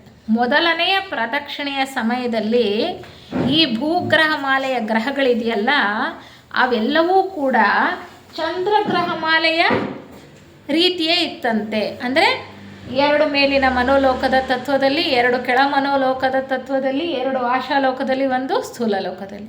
2ನೆಯ ಪ್ರದಕ್ಷಿಣೆಯ ವೇಳೆಗೆ ಒಂದು ಹಂತ ಕೆಳಗಡೆ ಇಳಿದು ಪ್ರಸ್ತುತ ಹೇಗಿದೆಯೋ ಆ ರೀತಿ ಜೋಡಣೆಯಾಗಿದೆ ಅಂತ ಹೇಳ್ತಾರೆ. ನೋಡಿ, 2ನೆಯ ಪ್ರದಕ್ಷಿಣೆ ಈಶ್ವರನ ಚೈತನ್ಯ 2ನೇ ಸಾರಿ ಈ ಮಾಲೆಯನ್ನು ಅಥವಾ ಸರಪಳಿಯನ್ನು ಸುತ್ತು ಹೊತ್ತಿಗೆ ಒಂದು ಹಂತ ಕೆಳಗಿಳಿದು ನಾವು ನೋಡ್ತೇವೆ. ಈ 2 ಗ್ರಹಗಳು ಎ ಮತ್ತು ಜಿ ಮಾತ್ರ ಕೆಳಗಿನ ಮನೋಲೋಕದ ತತ್ವದಲ್ಲಿವೆ. ಮತ್ತು ಬಿ ಮತ್ತು ಎಫ್ ಆಶಾಲೋಕ ಅಥವಾ ಕಾಮಲೋಕದ ತತ್ವದಲ್ಲಿದೆ. ಸ್ಥೂಲ ಲೋಕದಲ್ಲಿ 3 ಇದೆ, ಡಿ, ಸಿ, ಡಿ ಮತ್ತು ಇ. ಈ ಸಿ ಅಂತ ನಾವೇನು ಹೇಳ್ತೀವಲ್ಲ ಅದೇ ಮಂಗಳ ಗ್ರಹ. ವಿಜ್ಞಾನಿಗಳಿಗೆ ಎಟಗಿದೆ ಅದು, ಅದನ್ನೇ ಮಂಗಳ ಗ್ರಹ ಅಂತ ಗುರುತಿಸಿರ್ತಕ್ಕಂಥದ್ದು. ಅತ್ಯಂತ ಸ್ಥೂಲ ಪ್ರಕೃತಿಯಲ್ಲಿರ್ತಕ್ಕಂಥದ್ದೇ ಭೂಮಿ, ಅದನ್ನೇ ಡಿ ಅಂತ ಇಲ್ಲಿ ಹೇಳ್ತಾ ಇರೋದು. ಅದಾದ ನಂತರ ಬರೋದು ಇ ಅಂದರೆ ಯಾವುದಪ್ಪ ಅಂದರೆ ಬುಧ ಗ್ರಹ. ಇವು 3 ಮಾತ್ರ ನಮಗೆ ಎಟ್ಕೋದಕ್ಕೆ ಸಾಧ್ಯ, ಕಾಣಿಸೋದಕ್ಕೆ ಸಾಧ್ಯ, ಯಾಕೆಂದರೆ ಅವು ಸ್ಥೂಲ ಲೋಕದ ಪ್ರಕೃತಿಯಲ್ಲಿ ಇರ್ತಕ್ಕಂಥದ್ದು. ಈ ಗ್ರಹಗಳು ಪ್ರಾರಂಭದಲ್ಲಿ ಬೆಂಕಿಯ ಉಂಡೆಗಳ ಹಾಗಿದ್ವಂತೆ. ಅವು ವೇಗವಾಗಿ ಚಲಿಸ್ತಾ ಇದ್ವು, ಬೆಂಕಿಯ ಉಂಡೆಗಳ ಹಾಗಿದ್ದು. ನಾವು ವಿಜ್ಞಾನದಲ್ಲೂ ಕೂಡ ನಾವು ತಿಳ್ಕೊಂಡಿದ್ದೀವಲ್ಲ, ಪ್ರಾರಂಭದಲ್ಲಿ ಹೇಗಿತ್ತು, ಉಷ್ಣಾಂಶ ಭಾಳ ಜಾಸ್ತಿ ಇತ್ತು, ಅದು ಸ್ವಲ್ಪ ತಣ್ಣಗಾಗೋ ತನಕ ಭೂಮಿ ಮೇಲೆ ಯಾವ ಜೀವಿಗಳು ಕೂಡ ಬಂದು ವಾಸ ಮಾಡೋದಕ್ಕೆ ಆಗಲಿಲ್ಲ ಅನ್ನುವಂಥ ವಿಚಾರವನ್ನು ತಿಳ್ಕೊಂಡಿದ್ದೀವಲ್ಲ, ಅದೇ ಅದರ ಆಳ ವಿಜ್ಞಾನಿಗಳಿಗೆ ಸಿಕ್ಕಿಲ್ಲ. ಆದರೆ ಯೋಗ ದೃಷ್ಟಿಯಲ್ಲಿರ್ತಕ್ಕಂಥವರು ಇದ್ದಂಥವರು ನಮಗೆ ತಿಳಿಸಿ ಹೇಳಿರುವಂಥದ್ದು. ಈ ಬೆಂಕಿಯ ಉಂಡೆಗಳ ಹಾಗಿತ್ತು ಪ್ರಾರಂಭದಲ್ಲಿ ಮೊದಲನೆಯ ಒಂದು ಪ್ರದಕ್ಷಿಣೆಯಲ್ಲಿ. ಧ್ರುವದಲ್ಲಿ ಮಾತ್ರ ಸ್ವಲ್ಪ ಮಟ್ಟಿಗೆ ಘನ ವಸ್ತು ಇತ್ತಂತೆ. ಮಿಕ್ಕಂತೆ ಗ್ರಹದಲ್ಲಿ ಎಲ್ಲ ಕಡೆಯೂ ಕೂಡ ಅನಿಲದಿಂದ ತುಂಬಿತ್ತು ಅಂತ ಹೇಳ್ತಾರೆ. ಅನಿಲದಿಂದ ತುಂಬಿತ್ತು. ಅನಿಲವೇ ಅಲ್ವಾ ನಮಗೆ ಈಗ ಘನ, ದ್ರವ, ಅನಿಲ. ಅತ್ಯಂತ ಸ್ಥೂಲವಾಗಿರೋದು ಘನ ವಸ್ತು, ನಂತರ ಬರ್ತಕ್ಕಂಥದ್ದು ದ್ರವ ವಸ್ತು, ನಂತರ ಬರೋದು ಅನಿಲ. ಅನಿಲದಿಂದ ಮಾಡಲ್ಪಟ್ಟಿದ್ದಂಥದ್ದು. ನಮ್ಮ ಸ್ಥೂಲ ಲೋಕದಲ್ಲಿ 7 ಉಪಲೋಕಗಳಿವೆ ಅಲ್ವಾ? ಅದು ಯಾವ್ಯಾವುದು? ಘನ, ದ್ರವ, ಅನಿಲ ಮತ್ತು ಅತಿವಾಯು ತತ್ವ, ಸೂಕ್ಷ್ಮಾತಿವಾಯು, ಅಣು, ಪರಮಾಣು. ಹೀಗೆ 7 ಹಂತಗಳು ಇರ್ತಕ್ಕಂಥದ್ದು. ಈ ಅತಿವಾಯು ತತ್ವಗಳನ್ನು ನಾವು ಸೈನ್ಸಲ್ಲಿ ಹೇಳೋದಾದರೆ ಈಥರ್ ಅಂತ ಹೇಳ್ತೀವಿ, ಪ್ಲಾಸ್ಮಾ ಸ್ಟೇಟ್ ಅಂತ ಹೇಳ್ತೀವಿ. ಅವು ಈಸಿಯಾಗಿ ನಮಗೆ ಗೋಚರವಾಗೋದಿಲ್ಲ. ಗಾಳಿನೇ ನಮಗೆ ಕಾಣಲ್ಲ, ನಾವು ಸ್ಪರ್ಶದಿಂದ ನಾವು ತಿಳ್ಕೊಳ್ಬೋದು ಅಷ್ಟೇ ಅಲ್ವಾ? ಹೀಗೆ ಕೆಳಗಿನ 3 ಪ್ರಕೃತಿ ತತ್ವಗಳಿಂದ ಆಗಿರ್ತಕ್ಕಂಥದ್ದು ಅತ್ಯಂತ ಸ್ಥೂಲ ಲೋಕದಲ್ಲಿ ಇರ್ತಕ್ಕಂಥದ್ದು. ಈ ಅತಿವಾಯು ತತ್ವಗಳಿಂದ ಆಗಿರೋದು ಅನಿಲ ರೂಪದಲ್ಲಿ ಇರುವಂಥದ್ದು. ಪ್ರಾರಂಭದಲ್ಲಿ ಮೊದಲನೆಯ ಪ್ರದಕ್ಷಿಣೆಯಲ್ಲಿ ಜೋಡಣೆ ಹೇಗಿತ್ತು ಗ್ರಹಗಳದ್ದು ಅಂದರೆ 3ನೇ ಮಾಲೆ ಥರ ಇತ್ತು ಅಂತ ನಾನು ಹೇಳಿದೆ. ಅದಕ್ಕೆ ಅಲ್ಲಿ ಇದ್ದಂತಹ ಜೀವಿಗಳು ಕೂಡ ಅತಿವಾಯು ತತ್ವದಿಂದ ಮಾಡಲ್ಪಟ್ಟಿದ್ರು. ಅಂದರೆ ಅನಿಲ ರೂಪದಲ್ಲಿದ್ದರು ಜೀವಿಗಳು. ಮನುಷ್ಯರು ಅನಿಲ ರೂಪದಲ್ಲಿದ್ದರು. ಎಲ್ಲಿ? ಮೊದಲನೆಯ ಪ್ರದಕ್ಷಿಣೆಯಲ್ಲಿ ಭೂಗ್ರಹ ಮಾಲೆಯಲ್ಲಿ ಅತಿವಾಯು ತತ್ವದಿಂದ ಮಾಡಲ್ಪಟ್ಟಿದ್ರು ಅವರು ಅನ್ನುವಂಥ ವಿಚಾರವನ್ನು ನಮಗೆ ಹೇಳ್ತಾ ಹೋಗ್ತಾರೆ. ಬಹಳ ನಿಧಾನವಾಗಿ ಈ ಎಲ್ಲ ಗ್ರಹಗಳು ಕೂಡ ತಣ್ಣಗಾಗ್ತಾ ಆಗ್ತಾ ಆಗ್ತಾ ಘನವಸ್ತು ಅನ್ನೋದು ಇಲ್ಲಿ ಸೃಷ್ಟಿಯಾಯಿತು. ನಿಧಾನವಾಗಿ ಜೀವಿಗಳು ಇಲ್ಲಿ ಬಂದು ವಾಸ ಮಾಡಲಿಕ್ಕೆ ಅನುಕೂಲ ಆಯಿತು ಅನ್ನುವಂಥ ವಿಚಾರವನ್ನು ನಮಗೆ ಸಾಕಷ್ಟು ಹೇಳ್ತಾ ಬಂದರು. ಯಾರ್ಯಾರು ಇಲ್ಲಿ ಮೊದಲು ಆತ್ಮಗಳು ಬಂದು ಇಲ್ಲಿ ನೆಲೆಸಬೇಕು ಅಂದರೆ ರೂಪಗಳ ಸೃಷ್ಟಿಯಾಗಬೇಕು. ಅದನ್ನು ನಾವು ಹಿಂದಿನ ತರಗತಿಯಲ್ಲಿ ತಿಳ್ಕೊಂಡ್ವಿ. ರೂಪಗಳ ಸೃಷ್ಟಿಯನ್ನು ಮಾಡ್ತಕ್ಕಂಥವರು ಜೀವನ್ಮುಕ್ತರು. ಅದೇ ಒಂದು ವರ್ಗ. ಯಾವುದೇ ಒಂದು ಮಾಲೆಯಲ್ಲಿ ಮನುಷ್ಯ ಜೀವನ್ಮುಕ್ತ ಸ್ಥಿತಿಯನ್ನು ಅಂದರೆ ಆ ಒಂದು ಮಾಲೆಗೆ ನಿಗದಿಪಡಿಸಿರ್ತಕ್ಕಂತಹ ಒಂದು ದೀಕ್ಷೆಯನ್ನು ಪಡ್ಕೊಂಡ ನಂತರ ಜೀವನ್ಮುಕ್ತರಾಗ್ತಾರೆ. ಜೀವನ್ಮುಕ್ತರಾದ ನಂತರ ಇನ್ನೂ ಕೆಳ ಹಂತದಲ್ಲಿರ್ತಕ್ಕಂತಹ ಮನುಷ್ಯರ ವಿಕಾಸಕ್ಕೋಸ್ಕರ ಅವರು ಶ್ರಮಿಸ್ತಾರೆ. ಆ ರೀತಿಯ ಒಂದು ಯೋಜನೆಯಲ್ಲಿ ವಿಕಾಸ ಕಾರ್ಯದಲ್ಲಿ ಎಷ್ಟೋ ಕಾರ್ಯಗಳಿರುತ್ತೆ. ಅದರಲ್ಲಿ ರೂಪಗಳನ್ನು ರಚನೆ ಮಾಡ್ತಕ್ಕಂಥದ್ದು ಕೂಡ ಒಂದು ಕೆಲಸ. ಈಗ ನಾವೀ ದೇಹ ಅಲ್ವಾ? ನಮ್ಮ ಒಳಗಡೆ ಇರ್ತಕ್ಕಂಥ ಚೈತನ್ಯ ಶಕ್ತಿ ಅದು ಶಾಶ್ವತವಾಗಿರ್ತಕ್ಕಂಥದ್ದು. ಅಂದರೆ ಆತ್ಮ ಅಂತ ನಾವು ಕರಿತೇವೆ. ಅದು ಬಂದು ದೇಹದಲ್ಲಿ ನೆಲೆಸಬೇಕು. ಮೊದಲು ದೇಹದ ರಚನೆ ಆದರೆ ನಂತರ ಆತ್ಮಗಳು ಬಂದು ಇಲ್ಲಿ ನೆಲೆಸೋದಕ್ಕೆ ಸಾಧ್ಯ. ಈ ರೀತಿಯ ರೂಪಗಳನ್ನು ರಚನೆ ಮಾಡಿದ್ರಂತೆ ಮೊದಲು ಚಂದ್ರಗ್ರಹದಿಂದ ಬಂದಂತಹ ಚಂದ್ರಗ್ರಹದ ಪ್ರಭುಗಳು ಈ ರೂಪಗಳ ರಚನೆಯಲ್ಲಿ ಅವರನ್ನು ತೊಡಗಿಸ್ಕೊಂಡ್ರು. ನಂತರ ಬೇರೆ ಬೇರೆ ಹಂತದಲ್ಲಿದ್ದಂತಹ ಈಗ ನಾವು ನೋಡಿದ್ವಲ್ಲ, ಎಳೆಯ ರೂಪದಲ್ಲಿದ್ದಂತಹ ಕಾರಣ ಶರೀರವುಳ್ಳವರು, ಬುಟ್ಟಿ ಆಕಾರದ ಕಾರಣ ಶರೀರವುಳ್ಳವರು ಕಾಲಕ್ಕೆ ಸರಿಯಾಗಿ ಅವರ ಬೆಳವಣಿಗೆಗೆ ಅನುಗುಣವಾಗಿ ಈ ಭೂಗ್ರಹ ಮಾಲೆಗೆ ಬರ್ತಾ ಹೋಗ್ತಾರೆ ಅನ್ನುವಂಥ ವಿಚಾರವನ್ನು ನಾವು ತಿಳ್ಕೊಂಡ್ವಿ. ಈ ಮೊದಲನೇ ಪ್ರದಕ್ಷಿಣೆಯಲ್ಲಿ ಅತಿವಾಯು ತತ್ವದಿಂದ ಮಾಡಲ್ಪಟ್ಟಂತಹ ಜೀವಿಗಳಿರ್ತಾರಲ್ಲ, ಅವರಿಗೆ ಹುಟ್ಟು ಸಾವು ಅನ್ನೋದೇ ಇರಲಿಲ್ವಂತೆ. ಆ ಪೂರ್ತಿ ಪ್ರದಕ್ಷಿಣೆ 7 ಮಹಾಂಶಗಳು ಆಗ್ತಾ ಇದ್ರೂ ಕೂಡ ಅವರು ಸಾಯೋದಿಲ್ಲ, ಹಾಗೇ ಇರುತ್ತವೆ. ಯಾಕೆಂದರೆ ಅವು ಅತಿವಾಯು ತತ್ವಗಳಿಂದ ಆಗಿರ್ತಕ್ಕಂತಹ ಆಕಾರಗಳು ಹಾಗೇ ಇರ್ತಕ್ಕಂಥದ್ದು. ಅದನ್ನು ಒಂದು ವಿಚಾರ ಹೇಳ್ತಾರೆ, ಅವರಿಗೆ ಹುಟ್ಟು ಮತ್ತು ಸಾವು ಇಲ್ಲ ಅಂತಕ್ಕಂಥದ್ದು. ಈ ವಂಶಾಭಿವೃದ್ಧಿ ಅನ್ನೋದು ಹೇಗಾಗ್ತಾ ಇತ್ತಪ್ಪ ಅಂದರೆ, ವಂಶಾಭಿವೃದ್ಧಿ ಅನ್ನೋದು ಆ ದೇಹ 2 ಇಬ್ಬಾಗಾಗಿ ಒಡೆಯೋದ್ರ ಮೂಲಕ ವಂಶಾಭಿವೃದ್ಧಿ ಆಗ್ತಾಯಿತ್ತು. ನಾವು ಸೈನ್ಸಲ್ಲಿ ತಿಳ್ಕೊಂಡಿದ್ದೀವಿ, ಕೆಳಮಟ್ಟದ ಪ್ರಾಣಿಗಳೆಲ್ಲ ಹೇಗೆ ದೇ ರಿಪ್ರೊಡ್ಯೂಸ್ ಬೈ ಡಿವಿಷನ್ ಅಂತ ಹೇಳ್ತೀವಿ ಅಲ್ವಾ, ಹಾಗೆ ಅವು 2 ಇಬ್ಬಾಗ ಆಗೋದ್ರ ಮೂಲಕ ವಂಶಾಭಿವೃದ್ಧಿ ಆಗ್ತಾಯಿತ್ತು. ಹುಟ್ಟು ಸಾವು ಅನ್ನೋದು ಕೂಡ ಮೊದಲನೇ ಪ್ರದಕ್ಷಿಣೆಯಲ್ಲಿ 2ನೇ ಪ್ರದಕ್ಷಿಣೆಯಲ್ಲೂ ಕೂಡ ಇರಲಿಲ್ಲ ಅನ್ನುವಂಥ ವಿಚಾರವನ್ನು ನಮಗೆ ಹೇಳ್ತಾ ಬರ್ತಾರೆ. ಹೀಗೆ ಅಲ್ಲಿ ಸಸ್ಯ ಅನ್ನೋದೇ ಇರಲಿಲ್ಲ. ಭೂಮಿ ಮೇಲೆ ಘನವಸ್ತು, ಈ ಮೂಲ ವಸ್ತುಗಳು ಹೇಳ್ತೀವಲ್ಲ ನಾವೆಲ್ಲ, ಲೋಹಗಳು ಎಲ್ಲ ಹೇಳ್ತೀವಲ್ಲ, ಪೀರಿಯಾಡಿಕ್ ಟೇಬಲಲ್ಲಿ ಎಷ್ಟು ಲೋಹಗಳು ಎಲ್ಲ ಇದೆಯಲ್ಲ, ಅವೆಲ್ಲ ಇರಲೇ ಇಲ್ಲ ಪ್ರಾರಂಭ ಕಾಲದಲ್ಲಿ. ಯಾಕೆಂದರೆ ಅವೆಲ್ಲ ಅನಿಲ ರೂಪದಲ್ಲಿತ್ತು. ಆ ಮೂಲ ವಸ್ತುವೇ ಇರಲಿಲ್ಲ. ಮೂಲ ವಸ್ತುವಿಗಿಂತ ಇನ್ನೂ ಹಿಂದಿರ್ತಕ್ಕಂತಹ ಒಂದು ಸ್ಥಿತಿಯಲ್ಲಿ ಅವು ಇದ್ವು ಅಂತ ಹೇಳ್ತಾ ಅನೇಕ ಉದಾಹರಣೆಗಳನ್ನು ಕೊಡ್ತಾ ಹೋಗ್ತಾರೆ. ಉದಾಹರಣೆಗೆ ತಾಮ್ರ ಅಂತಕ್ಕಂಥದ್ದು ನಾವೀಗ ಘನವಸ್ತುವಾಗಿ ಲೋಹವಾಗಿ ನೋಡ್ತೇವೆ.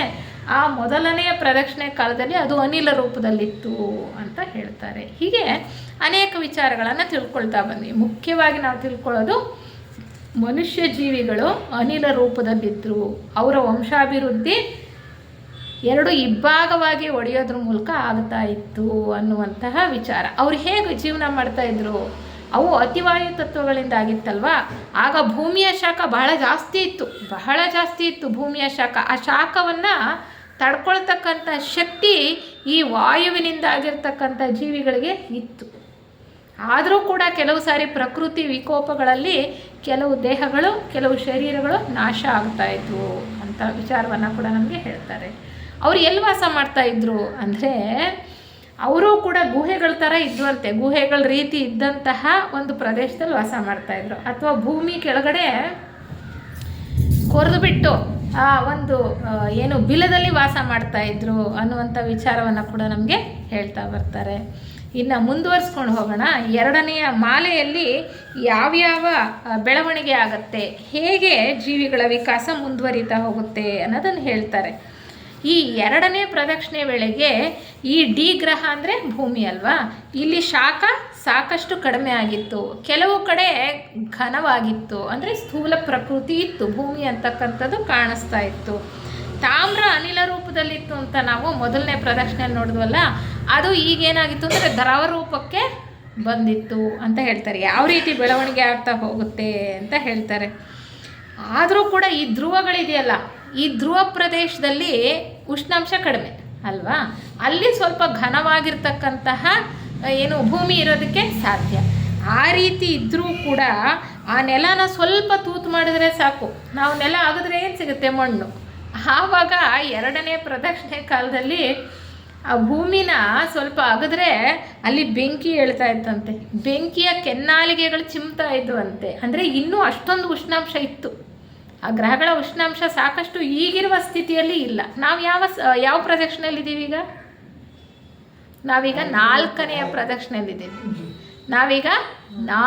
ಪ್ರದಕ್ಷಿಣೆಯಲ್ಲಿದ್ದೀವಿ. ನಾವು ತಿಳ್ಕೊಳ್ತಾ ಇರೋದು 2ನೆಯ ಪ್ರದಕ್ಷಿಣೆಯ ವಿದ್ಯಮಾನಗಳನ್ನು. 4ನೇ ಪ್ರದಕ್ಷಿಣೆ ಬರೋಷ್ಟೊತ್ತಿಗೆ ಸಾಕಷ್ಟು ಬದಲಾವಣೆಗಳು ಆಗೋಗಿತ್ತು ಅಂತ ಹೇಳ್ತಕ್ಕಂಥದ್ದು.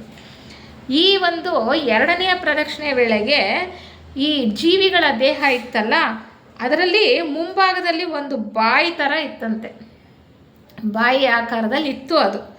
ಅದ್ರ ಮೂಲಕ ಆ ಜೀವಿಗಳು ಆಹಾರವನ್ನು ಸೇವನೆ ಮಾಡ್ತಾಯಿದ್ರು. ಅಲ್ಲಿ ಏನು ಸಸ್ಯ ಇರಲಿಲ್ಲ, ನಮ್ಮ ಥರ ಏನು ಕಾಳು ಕಡ್ಡಿ ತಿನ್ನೋಕ್ಕೆ ಅಥವಾ ಪ್ರಾಣಿಗಳು ಯಾರು ಇರಲಿಲ್ಲ.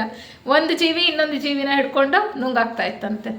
ಆ ಬಾಯಿ ಥರ ಮೂತಿ ಬರ್ತಾಯಿತ್ತು ಒಂದು ಕಡೆಯಿಂದ. ಅದಕ್ಕೆ ಸರಿಯಾದ ಒಂದು ಆಕಾರ ಇಲ್ಲ, ಸ್ಥಿರವಾದ ಆಕಾರ ಇಲ್ಲ, ಬದಲಾವಣೆ ಆಗ್ತಾ ಇರುತ್ತೆ. ಈ ಅಮೀಬಾ ಥರ ಉದಾಹರಣೆಗೆ ನಾವು ತಿಳ್ಕೊಬೇಕು ಅಂದರೆ ಬದಲಾವಣೆ ಆಗ್ತಾ ಇರುತ್ತೆ. ಆಹಾರ ಬೇಕು ಅಂದಾಗ ಇನ್ನೊಂದು ಜೀವಿ ಹತ್ತಿರ ಹೋದಾಗ ಯಾವುದು ಸ್ವಲ್ಪ ಬಲವಾಗಿರುತ್ತೋ ಅದು ಇನ್ನೊಂದು ಜೀವಿನ ಹಿಡ್ಕೊಂಡು ತಿಂದು ಹಾಕತ್ತೆ ಅಂತ ಹೇಳ್ತಾರೆ. ಅಂದರೆ ಒಂದು ಜೀವಿ ಮತ್ತೊಂದು ಜೀವಿಯ ದೇಹಕ್ಕೆ ಬಾಯನ್ನು ಹಾಕಿ ಅದನ್ನು ಒಳಗಡೆಗೆ ಎಳ್ಕೊಳ್ತಾ ಇತ್ತು ಅಂತ ಹೇಳ್ತಾರೆ. ಇವುಗಳಿಗೆ ರೆಕ್ಕೆಗಳ ಹಾಗೆ ಇರ್ತಕ್ಕಂತಹ ಚಪ್ಪಟಿಯಾದಂತಹ ಕೈ ಇತ್ತಂತೆ. ಕೈಗಳಿದ್ದು ಎರಡನೇ ಪ್ರದಕ್ಷಿಣೆಗೆ ಬರೋ ಹೊತ್ತಿಗೆ ಆ ಅನಿಲ ರೂಪದ ಒಂದು ಜೀವಿಗಳಿಗೆ ಸಂತೋಷ ಆದಾಗ ಏನು ಮಾಡ್ತಿದ್ವು, ಅವು ಗೀಳಿಡ್ತಕ್ಕಂಥ ಶಬ್ದವನ್ನು ಹೊರಡಿಸ್ತಾ ಇದ್ವಂತೆ. ಆ ಕೈಗಳನ್ನು ಆಡಿಸ್ತಾ ಇದ್ವಂತೆ. ಚಪ್ಪಟಿಯಾಗಿರೋ ರೆಕ್ಕೆಗಳಂಗಿರ್ತಕ್ಕಂಥ ಕೈಗಳನ್ನು ಒಂದು ರೀತಿ ಶಬ್ದವನ್ನು ಹೊರಡಿಸ್ತಾ ಇದ್ವು. ಅಲ್ಲೇನು ಮಾತು ಗೀತೆಲ್ಲ ಇರಲಿಲ್ಲ ಅವಾಗಿನ್ನ ಎರಡನೇ ಪ್ರದಕ್ಷಿಣೆಯಲ್ಲಿ ಅಲ್ವಾ. ಅವುಗಳ ಚರ್ಮ ಹೇಗಪ್ಪ ಅಂದರೆ ಚಿಪ್ಪಿನ ಹಾಗಿತ್ತು ಅಂತ ಕೇಳಿದೆ. ಗಟ್ಟಿಯಾದ ಚಿಪ್ಪಿನ ಹಾಗೆ ಇತ್ತು. ಅದರಲ್ಲಿ ಬೇರೆ ಬೇರೆ ಬಣ್ಣಗಳು ಮೂಡ್ತಾ ಇದ್ವಂತೆ. ಆ ಚಿಪ್ಪಿನಲ್ಲಿ ಅನೇಕ ಬಣ್ಣಗಳು ಮೂಡ್ತಾ ಇದ್ವು. ಈ ದೇಹಗಳು ಕಾಲಕ್ರಮದಲ್ಲಿ ನಿಧಾನವಾಗಿ ಪ್ರಸ್ತುತ ಮಾನವನ ದೇಹ ಹೇಗಿದೆಯೋ ಹಾಗೆ ಬದಲಾವಣೆ ಹೊಂದುತ್ತಾ ಬಂತು. ಎಷ್ಟೋ ಲಕ್ಷಾಂತರ ಕೋಟ್ಯಾಂತರ ವರ್ಷಗಳಲ್ಲಿ ನಡೆದಿರ್ತಕ್ಕಂತಹ ಒಂದು ಕೆಲಸ ಇದು. ಆ ಒಂದು ಬೆಳವಣಿಗೆ ಒಂದೆರಡು ವರ್ಷಗಳು ಅಥವಾ ಸಾವಿರಾರು ವರ್ಷಗಳಲ್ಲ, ಲಕ್ಷಾಂತರ ಕೋಟ್ಯಾಂತರ ವರ್ಷಗಳಲ್ಲಿ ಆಗಿರ್ತಕ್ಕಂತಹ ಬದಲಾವಣೆಗಳು ಇವು. ನಿಧಾನವಾಗಿ ಏನಾಗುತ್ತಂತೆ ಅಂದರೆ ಈ ದೇಹಗಳು ನೆಲದ ಮೇಲೆ ಕಂಬಳಿ ಹುಳುಗಳ ಥರ ಹರ್ಕೊಂಡು ಹೋಗೋಕೆ ಶುರು ಮಾಡಿದ್ವಂತೆ. ಈ ಅನಿಲ ರೂಪದಲ್ಲಿದ್ದಂತಹ ದೇಹಗಳು ಕಂಬಳಿ ಹುಳುಗಳ ಥರ ನಡ್ಕೊಂಡು ಹೋಗೋಕ್ಕೆ ನಿಧಾನವಾಗಿ ಅದಾದ ನಂತರ ಅವಕ್ಕೆ ಕೈ ಕಾಲು ಅನ್ನೋದು ಬೆಳೆಯೋಕ್ಕೆ ಶುರುವಾಯಿತು ಅಂತ ಹೇಳ್ತಾರೆ. ಇದಾದ ನಂತರ ನಿಧಾನವಾಗಿ ಸ್ವಲ್ಪ ವಿಚಾರ ಶಕ್ತಿ ಅವುಗಳಲ್ಲಿ ಕಾಣಿಸ್ತು. ಆ ರೂಪಗಳಲ್ಲಿ ಸ್ವಲ್ಪ ವಿಚಾರ ಶಕ್ತಿ ಕಾಣಿಸ್ತು. ಅಂದರೆ ಮನಸ್ಸು ಬೆಳೆದೇ ಇರಲಿಲ್ಲ ಪ್ರಾರಂಭದಲ್ಲಿ. ಕಾರಣ ಶರೀರ ಇದ್ದರೂ ಕೂಡ ಮನಸ್ಸು ಅನ್ನೋದು ಬಹಳ ಕಡಿಮೆ, ಬಹಳ ಕೆಳಗಿನ ಹಂತದಲ್ಲಿತ್ತು. ಸ್ವಲ್ಪ ವಿಚಾರ ಶಕ್ತಿ ಇಲ್ಲಿ ಬೆಳೆಯೋದಕ್ಕೆ ಶುರುವಾಯಿತು. ಇವುಗಳನ್ನೇ ಹೇಗೆ ಮುಂದುವರಿಸ್ತಾ ವಿಕಾಸದಲ್ಲಿ ಮುಂದೆ ತಗೊಂಡೋದ್ರು ಅಂದರೆ ಈ ಚಂದ್ರಗ್ರಹದಿಂದ ಬಂದಂತಹ ಜೀವನ್ಮುಕ್ತರಿದ್ದರಲ್ಲ, ಅವರು ಒಂದು ದ್ವೀಪವನ್ನು ಅಂದರೆ ಒಂದು ಪ್ರದೇಶವನ್ನು ಭೂಮಿಯ ಮೇಲೆ ಗುರುತಿಸಿ ಅವರ ಶಕ್ತಿಯಿಂದ ಅದನ್ನು ಅಭಿಮಂತ್ರಿಸಿ ಏನು ಮಾಡ್ತಾರಪ್ಪ ಅಂದರೆ ಅಲ್ಲಿಗೆ ಈ ಜೀವಿಗಳಿದ್ವಲ್ಲ ಅವುಗಳನ್ನು ಗುಂಪಾಗಿ ಕರ್ಕೊಂಡು ಹೋಗ್ತಾರಂತೆ. ಗುಂಪಾಗಿ ಕರ್ಕೊಂಡು ಹೋಗ್ಬಿಟ್ಟು ಅವುಗಳ ಮೇಲೆ ಹೆಚ್ಚು ಶಕ್ತಿಯನ್ನು ವರ್ಷಿಸುತ್ತಾ, ಅಂದರೆ ಜೀವನ್ಮುಕ್ತರಿಗೆ ಹೆಚ್ಚು ಶಕ್ತಿ ಇರುತ್ತಲ್ವ, ಇವೆಲ್ಲ ಕಾಂತೀಯ ಶಕ್ತಿ ಅಂತ ಹೇಳ್ತಾರೆ. ಎಲೆಕ್ಟ್ರೋಮ್ಯಾಗ್ನೆಟಿಕ್ ಫೋರ್ಸ್ ಇವೆಲ್ಲ. ವಿಜ್ಞಾನಕ್ಕೆ ಹೋಗ್ಬಿಟ್ರೆ ಕೊನೆಗೆ ಜೀವಿನೂ ಇಲ್ಲ, ಏನಿಲ್ಲ, ಎಲ್ಲನೂ ಬರೀ ಶಕ್ತಿ ಸ್ವರೂಪಗಳೇ. ಇರಲಿ, ಅದೆಲ್ಲ ಬೇಡ, ಅದೆಲ್ಲ ತುಂಬ ಜಾಸ್ತಿ ಆಗುತ್ತೆ. ಈಗ ಸದ್ಯಕ್ಕೆ ನಾವು ತಿಳ್ಕೊಳ್ಳೋದು ಇಷ್ಟು. ಅಷ್ಟಷ್ಟು ಜನನ ಕರ್ಕೊಂಡು ಹೋಗಿ ಒಂದೊಂದು ಕಡೆ ಹಾಕಿ ಗುಡ್ಡೆ ಹಾಕಿ ಅವುಗಳ ಮೇಲೆ ಶಕ್ತಿಯನ್ನು ವರ್ಷಿಸಿ ಅವು ಮುಂದೆ ಬೆಳೆಯೋದಕ್ಕೆ ಸಹಾಯ ಮಾಡ್ತವೆ ಅಂತ. ಮೊದಲು ಒಂದು ಪ್ರಾಣಿ ಒಂದು ಜೀವಿ ಇನ್ನೊಂದು ಜೀವಿನ ಹಿಡ್ಕೊಂಡು ತಿಂತಾ ಇದ್ದಿದ್ದಲ್ವಾ. ಈ ಒಂದು ಜೀವನ್ಮುಕ್ತರು ಅವ್ರನ್ನ ಬೇರೆ ಒಂದು ಕಡೆ ಕರ್ಕೊಂಡು ಹೋಗಿಬಿಟ್ಟು ಅವರ ಶಕ್ತಿಯನ್ನು ವರ್ಷಿಸಿದ ನಂತರ ಭೂಮಿ ಮೇಲೆ ಆಹಾರಕ್ಕೆ ಮೇಯೋದಕ್ಕೆ ಶುರು ಮಾಡಿದ್ವಂತೆ. ಮೇಯೋದಕ್ಕೆ ಅಂದರೆ ಅಲ್ಲಿರ್ತಕ್ಕಂಥ ಸಸ್ಯಗಳಿರ್ಬೋದು ಇನ್ನೊಂದಿರ್ಬೋದು ಅದನ್ನು ಮೇಯೋದಕ್ಕೆ ಶುರು ಮಾಡಿದ್ವಂತೆ ಹೇಳ್ತಾರೆ. ಅವುಗಳ ಬಾಯಿ ಏನಾಯಿತು, ಸ್ವಲ್ಪ ಒಳಗೆ ಸರಿತಂತೆ. ಒಳಗೆ ಸರಿದು ಒಂದು ಆಲಿಕೆ ರೀತಿ ಆಯಿತು, ಒಂದು ಫನಲ್ ಥರ ಆಯಿತು ಅಂತ ಹೇಳ್ತಾರೆ. ಈ ದೇಹ ಎಲ್ಲ ಸೃಷ್ಟಿ ಏನು ಸುಮ್ಮನೆ ಒಂದೇ ಸರಿಗೆ ಈ ಥರ ಇಷ್ಟು ವ್ಯವಸ್ಥಿತವಾಗಿ ಇಷ್ಟು ಚೆನ್ನಾಗಿರ್ತಕ್ಕಂಥ ರೂಪಗಳು ಸೃಷ್ಟಿಯಾಗೋದಕ್ಕೆ ಸಾಧ್ಯ ಇಲ್ಲ. ಅದು ಹಂತ ಹಂತವಾಗಿ ಅನೇಕ ಘಟ್ಟಗಳನ್ನು ದಾಟು ಬರ್ತಾ ಈ ಒಂದು ಸ್ಥಿತಿಗೆ ಬರೋದಕ್ಕೆ ಮಾತ್ರ ಸಾಧ್ಯ. ಅದಕ್ಕೆ ಹೇಳ್ತಾರೆ ಅದಾದ ನಂತರ ಅವ್ರಿಗೆ ಜಠರಾಂಗ ಬೆಳೆಯೋದಕ್ಕೆ ಶುರುವಾಯಿತು. ಅಂದರೆ ಹೊಟ್ಟೆ ಅಂತಕ್ಕಂಥದ್ದು ಬೆಳವಣಿಗೆ ಆಗೋದಕ್ಕೆ ಶುರುವಾಯಿತು. ಅದನ್ನು ಹೇಳ್ತಾರೆ. ಮುಂಚೆ ಏನಾಗ್ತಿತ್ತು, ಒಂದು ಜೀವಿ ಎರಡು ಇಬ್ಬಾಗ ಆಗೋದ್ರ ಮೂಲಕ ವಂಶಾಭಿವೃದ್ಧಿ ಆಗ್ತಾಯಿತ್ತು. ಈಗ ಎರಡನೇ ಪ್ರದಕ್ಷಿಣೆಯಲ್ಲಿ ಏನಾಗುತ್ತಪ್ಪ ಅಂದರೆ ಆ ಜೀವಿಗಳ ಮೇಲೆ ಒಂದು ಗಂಟಿನಂತಹ ಒಂದು ಅಂಗ ಕಾಣುತ್ತೆ, ಒಂದು ಗಂಟಿ ಹೇಳುತ್ತೆ. ಅದನ್ನು ಇಂಗ್ಲೀಷಲ್ಲಿ ಬಡ್ಡಿಂಗ್ ಅಂತ ಹೇಳ್ತಾರೆ. ಅದು ಗಂಟಿ ಏನು ಹೇಳುತ್ತೆ, ಒಂದು ಮೊಗ್ಗು ಥರ ಒಂದು ದೇಹದ ಮೇಲೆ ಅದು ಸಾಕಷ್ಟು ಗಾತ್ರದಲ್ಲಿ ಬೆಳವಣಿಗೆ ಆದಮೇಲೆ ಈ ಮೂಲ ದೇಹ ಇರುತ್ತಲ್ಲ ಅದರಿಂದ ಬಿಡುಗಡೆ ಅಂದರೆ ಅದರಿಂದ ಸಪ್ರೇಟ್ ಆಗಿಬಿಡುತ್ತೆ, ಪ್ರತ್ಯೇಕಗೊಂಡು ಅದೇ ಒಂದು ಜೀವಿಯಾಗಿ ಬೆಳೀತಕ್ಕಂಥದ್ದು. ಅಂದರೆ ವಂಶಾಭಿವೃದ್ಧಿ ಯಾವ ಥರ ಆಗ್ತಾ ಇತ್ತು ಅಂತ ಅವ್ರು ನಮಗೆ ಹೇಳ್ತಾ ಬರ್ತಾರೆ. ಈ ಕಾಲಾವಧಿಯಲ್ಲಿ ಅಂದರೆ ಎರಡನೇ ಪ್ರದಕ್ಷಿಣೆಯ ವೇಳೆಗೆ, ಮೊದಲನೇ ಪ್ರದಕ್ಷಿಣೆ ವೇಳೆಗೆ ಸಸ್ಯಗಳೆಲ್ಲ ಏನೂ ಇರಲೇ ಇಲ್ಲ. ನಾವು ನೋಡಿದ್ವಲ್ಲ, ಎಲ್ಲೋ ಪಾಚಿ ಥರ ಧ್ರುವದಲ್ಲಿ ಸ್ವಲ್ಪ ಕಾಣಿಸ್ತು, ಅದು ಮುಂದೆ ಸಸ್ಯ ಆಯಿತು ಅಂತ ನಮಗೆ ಹೇಳಿದ್ರು. ಈಗ ಎರಡನೇ ಪ್ರದಕ್ಷಿಣೆ ವೇಳೆಗೆ ಆ ಸಸ್ಯವರ್ಗ ಸ್ವಲ್ಪ ಚೆನ್ನಾಗಿ ಬೆಳೆದಿತ್ತು. ಹೇಗಿತ್ತು ಅಂದರೆ ಹುಲ್ಲನ್ನು ಹೋಲ್ತಕ್ಕಂತಹ ಸಸ್ಯಗಳು ದಟ್ಟವಾಗಿ ಬೆಳೆದು ದೊಡ್ಡ ಅರಣ್ಯ ಥರ ಕಾಣಿಸ್ತಾ ಇತ್ತಂತೆ. ಅವು ಎಷ್ಟು ಎತ್ತರ ಬೆಳೀತಿದ್ವು ಅಂದರೆ 40 ಅಡಿ 50 ಅಡಿ ಎತ್ತರ ಬೆಳೀತಿದ್ವಂತೆ. ಇದನ್ನು ನಾವು ಇನ್ನೆಲ್ಲೂ ತಿಳ್ಕೊಂಡಿದ್ವಿ ಈ ಗ್ರಂಥ ನಾವು ವ್ಯಾಸಂಗ ಮಾಡುವಾಗ. ಚಂದ್ರಗ್ರಹದಲ್ಲೂ ಈ ರೀತಿಯ ಒಂದು ಬದಲಾವಣೆಯನ್ನು ನಾವು ನೋಡಿದ್ವಿ. ಚಂದ್ರಗ್ರಹದಲ್ಲೂ ಕೂಡ ಸಸ್ಯಗಳು ಬೃಹದಾಕಾರವಾಗಿ ಬೆಳೀತಾ ಇದ್ವು, ಹುಲ್ಲೇ 40 ಅಡಿ ಎತ್ತರ ಬೆಳೀತಾ ಇತ್ತು ಅಂತ ಆ ವಿಚಾರವನ್ನು ಅಲ್ಲೂ ಕೂಡ ನಮಗೆ ಹೇಳಿದರು. ಮತ್ತು ಇನ್ನೊಂದು ಏನು ಹೇಳ್ತಾರೆ ಅಂದರೆ ಭೂಮಿಯ ಗಾತ್ರ ಕುಗ್ಗುತ್ತಾ ಇತ್ತು. ಭೂಮಿ ಗಾತ್ರ ಏನಾಗ್ತಾ ಇತ್ತು, ಚಿಕ್ಕದಾಗ್ತಾ ಇತ್ತು. ಅದು ತಣ್ಣಗಾಗ್ತಾ ಆಗ್ತಾ ಅದರ ಸೈಜ್ ಏನಾಗ್ತಾ ಇತ್ತು, ಚಿಕ್ಕದಾಗ್ತಾ ಇತ್ತು. ಇಲ್ಲಿ ಪ್ರತಿಯೊಂದು ಬೆಟ್ಟವೂ ಕೂಡ ಒಂದು ಅಗ್ನಿ ಪರ್ವತದ ಆಗಿತ್ತು. ಈಗಲೂ ನೋಡ್ತೀವಿ ಅಗ್ನಿ ಪರ್ವತ, ಅಲ್ಲಿ ಇಲ್ಲಿ ಬೆಟ್ಟಗಳು ಇಲ್ವಾ, ಆ ಥರ ಅಲ್ಲಿ ಭಾಳ ಜಾಸ್ತಿ ಇತ್ತು ಆ ಪ್ರದಕ್ಷಿಣೆಯ ಕಾಲದಲ್ಲಿ ಅಂತ. ಈ ಮಂಗಳ ಗ್ರಹ ಯಾವುದಪ್ಪ, ಅದು ಸ್ವಲ್ಪ ಚಿಕ್ಕದಂತೆ, ಭೂಮಿಗಿಂತ ಸ್ವಲ್ಪ ಚಿಕ್ಕದು. ಅದು ಬೇಗ ತಣ್ಣಗಾಗೋಯ್ತು, ಅದು ಬೇಗ ಘನೀಕೃತವಾಯಿತು ಅಂತ ಹೇಳ್ತಾರೆ. ಮುಖ್ಯವಾಗಿ ಇಲ್ಲಿ ಯೋಗ ದೃಷ್ಟಿಯಲ್ಲಿ ನೋಡ್ತಾ ಬೆಸೆಂಟ್ರು ಲೆಡ್ಬಿಟ್ರ್ ಅವರು ನಮಗೆ ಪ್ರಸ್ತುತ ನಾವಿರುವ ಗ್ರಹ ಆ ಪ್ರದಕ್ಷಿಣೆ ವಿಚಾರ ಹೆಚ್ಚು ಹೇಳ್ತಾ ಹೋಗ್ತಾರೆ. ಈ ABCDನಲ್ಲಿ ಆಗಿದ್ದೆಲ್ಲ ವಿದ್ಯಮಾನಗಳನ್ನು ಅವರು ಹೆಚ್ಚಾಗಿ ಗಮನಿಸೋಲ್ಲ. ಏಕೆಂದರೆ ಅವರು ತಮ್ಮ ಪ್ರಜ್ಞೆ ಎಲ್ಲಿತ್ತು, ಯಾವ ರೂಪಗಳಲ್ಲಿತ್ತು ಅಂತ ಅವ್ರ ಹಿಂದಕ್ಕೆ ಇತಿಹಾಸವನ್ನು ಹುಡ್ಕೊಂಡು ಹೋಗ್ತಾರೆ. ಅವ್ರ ಯೋಗ ದೃಷ್ಟಿಯಲ್ಲಿ ಅವ್ರ ಕಣ್ಣಿಗೆ ಕಂಡಿದ್ದನ್ನು ಅವ್ರು ಹೇಳ್ತಾ ಹೋಗ್ತಾರೆ ಕಥೆಯ ರೂಪದಲ್ಲಿ. ಇದು ವ್ಯವಸ್ಥಿತವಾಗಿ ಒಂದೇ ರೀತಿ ಹಿಂಗೆ ಆಯಿತು ಆ ಥರ ಪೂರ್ತಿಯಾಗಿ ನಮಗೆ ಸಿಗೋದಿಲ್ಲ. ಆ ಕಥೆಯಲ್ಲಿ ಅಲ್ಲಲ್ಲಿ ಇಲ್ಲಿ ಸ್ವಲ್ಪ ಎಳೆ ನಮಗೆ ಸೂಕ್ಷ್ಮವಾಗಿ ಸಿಗ್ತಾ ಹೋಗ್ತಕ್ಕಂಥದ್ದು. ಈ 3ನೇ ಪ್ರದಕ್ಷಿಣೆ, ಅಲ್ಲಿ 2ನೇ ಪ್ರದಕ್ಷಿಣೆಗೆ ಸ್ವಲ್ಪ ಸಸ್ಯಗಳಿದ್ವು, ಆ ಜೀವಿಗಳಲ್ಲಿ ದೇಹಗಳ ಆಕಾರದಲ್ಲಿ ಸ್ವಲ್ಪ ಬದಲಾವಣೆ ಆಗಿತ್ತು. ವಂಶಾಭಿವೃದ್ಧಿಯಲ್ಲೂ ಕೂಡ ಬದಲಾವಣೆ ಇತ್ತು ಅಲ್ವಾ. ಮೊದಲು ಡಿವಿಷನ್ನಿಂದ ಆಗ್ತಾಯಿತ್ತು, ಈಗ ಬಡ್ಡಿಂಗ್ ಒಂದು ಕ್ರಿಯೆಯಿಂದ ಆಗ್ತಾ ಇದೆ. 3ನೇ ಪ್ರದಕ್ಷಿಣೆಯಲ್ಲಿ ಏನಾಗುತ್ತಪ್ಪ ಅಂದರೆ ಈ ಮಂಗಳ ಗ್ರಹ ಭೂಮಿಗಿಂತ ಚಿಕ್ಕದು ಅಂತ ನಾವು ತಿಳ್ಕೊಂಡ್ವಲ್ಲ, ಅದು ಬೇಗ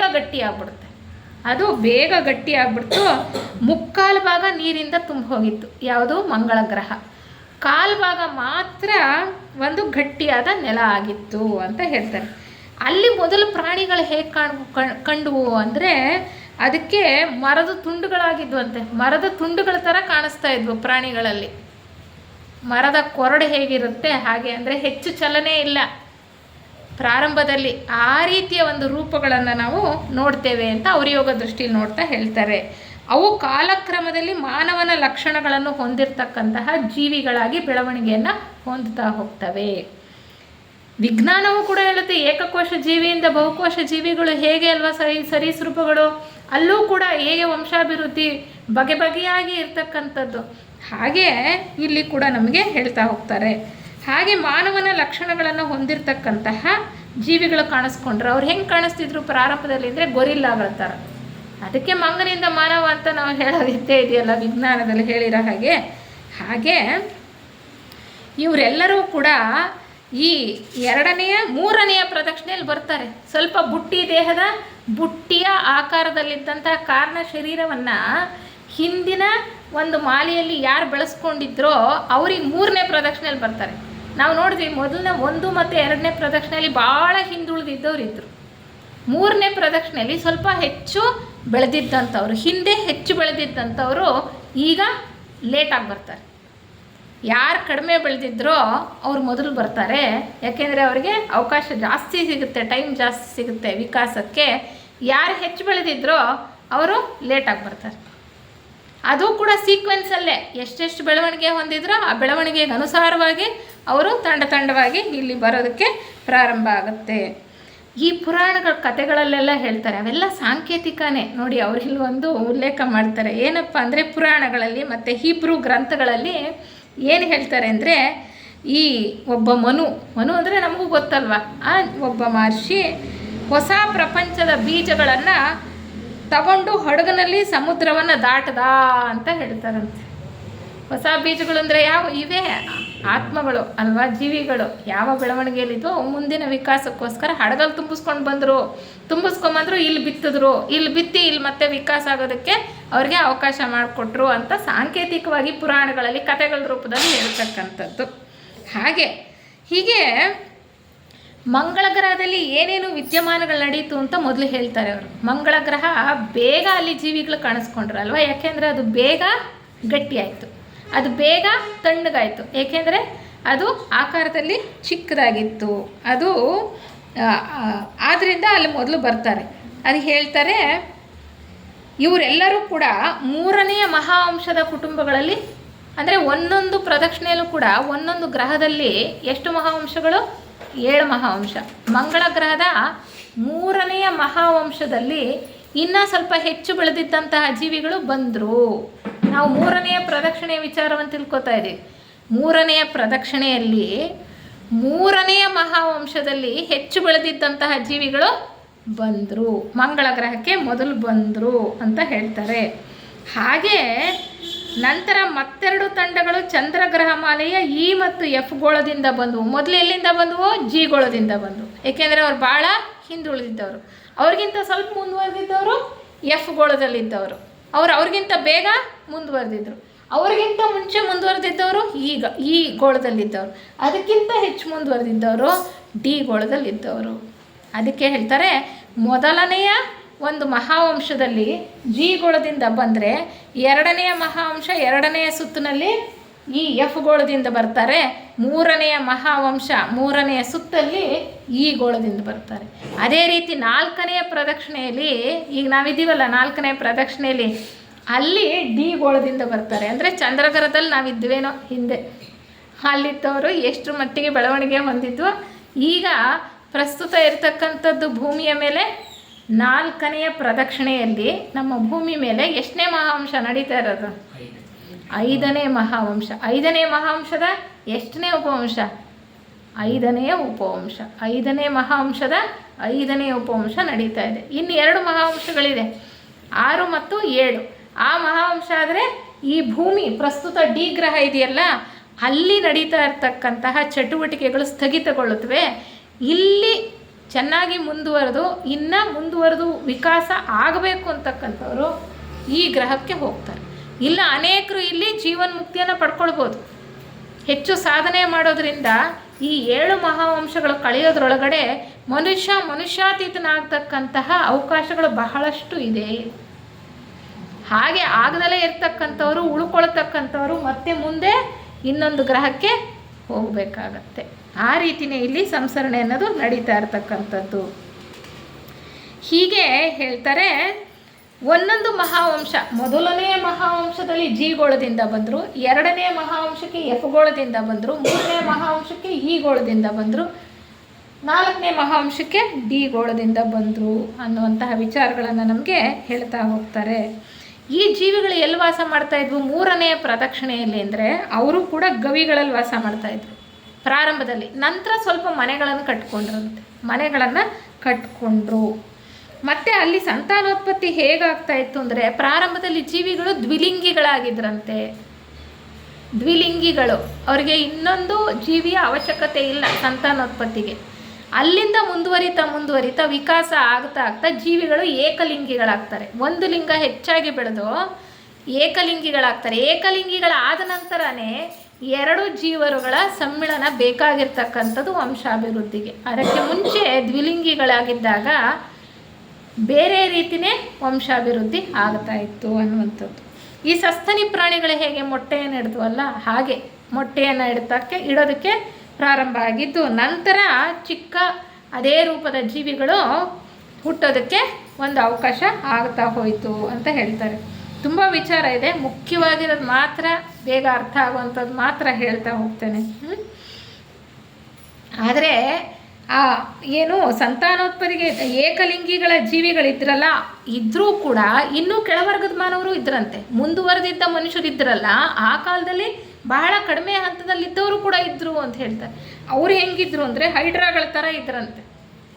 ನಾವು ಈಗ ಸೈನ್ಸಲ್ಲಿ ಓದ್ತೀವಲ್ಲ, ಹೈಡ್ರಾ ಅಂದರೆ ಹೇಗಿರುತ್ತೆ, ಜಲಚರ ಪ್ರಾಣಿ ಅಂತ ಎಲ್ಲ ಹೇಳ್ತೀವಲ್ಲ, ಅವುಗಳು ಹೇಗೆ ಸಂತಾನೋತ್ಪತ್ತಿ ಮಾಡ್ತಿದ್ವು ಅಂದರೆ ಈ ಬಡ್ಡಿಂಗ್, ಅಂಕುರಗಳನ್ನು ಬೆಳೆಸ್ಕೊಳ್ಳೋದ್ರ ಮೂಲಕ ಸಂತಾನೋತ್ಪತ್ತಿ ಆಗ್ತಾ ಇತ್ತು ಅಂತ ಹೇಳ್ತಾರೆ. ಈ ನೀವು ಕಥೆಗಳಲ್ಲಿ ಪುರಾಣಗಳಲ್ಲಿ ಕೇಳಿರ್ಬೋದು, ಈ ಜೀವಿಗಳ ಉತ್ಪತ್ತಿ ಬೆವರಿನ ಮೂಲಕನೂ ಆಗುತ್ತೆ ಅಂತ. ಮೊಟ್ಟೆಗಳನ್ನು ಇಡೋದ್ರ ಮೂಲಕನೂ ಆಗುತ್ತೆ. ಶ್ವೇತಜ, ಅಂಡಜ ಅಂತೆಲ್ಲ ಹೇಳ್ತಾರೆ ನೋಡಿ. ಹಾಗೆ ಆ ಬೆವರಿನ ಮೂಲಕ ಕೂಡ ಸಂತಾನೋತ್ಪತ್ತಿ ಆಗ್ತಾ ಇತ್ತಂತೆ. ನಂತರ ಮೊಟ್ಟೆಗಳನ್ನು ಇಡೋದ್ರ ಮೂಲಕ ಸಂತಾನೋತ್ಪತ್ತಿ ಆಗ್ತಾ ಇತ್ತು. 5ನೆಯ ಮಹಾವಂಶದಲ್ಲಿ, ಎಲ್ಲಿ? ಮಂಗಳ ಗ್ರಹದಲ್ಲೇ ಅಲ್ವಾ ಮೊದಲು ಜೀವಿಗಳು ಬಂದಿದ್ದು, ನಾವು ತಿಳ್ಕೊಂಡ್ವಿ. ಅಲ್ಲಿ 5ನೇ ಮಹಾವಂಶದಲ್ಲಿ ಮೇಧಾಶಕ್ತಿ ಹೆಚ್ಚಾಗಿದ್ದಂತಹ ಜೀವಿಗಳು ಕಂಡು ಬಂದರು. ಅಂದರೆ 5ನೇ ಮಹಾಂಶದ ಹೊತ್ತಿಗೆ ಸಾಕಷ್ಟು ಮಾನವ ರೂಪಗಳು ಬೆಳೆದಿದ್ವು.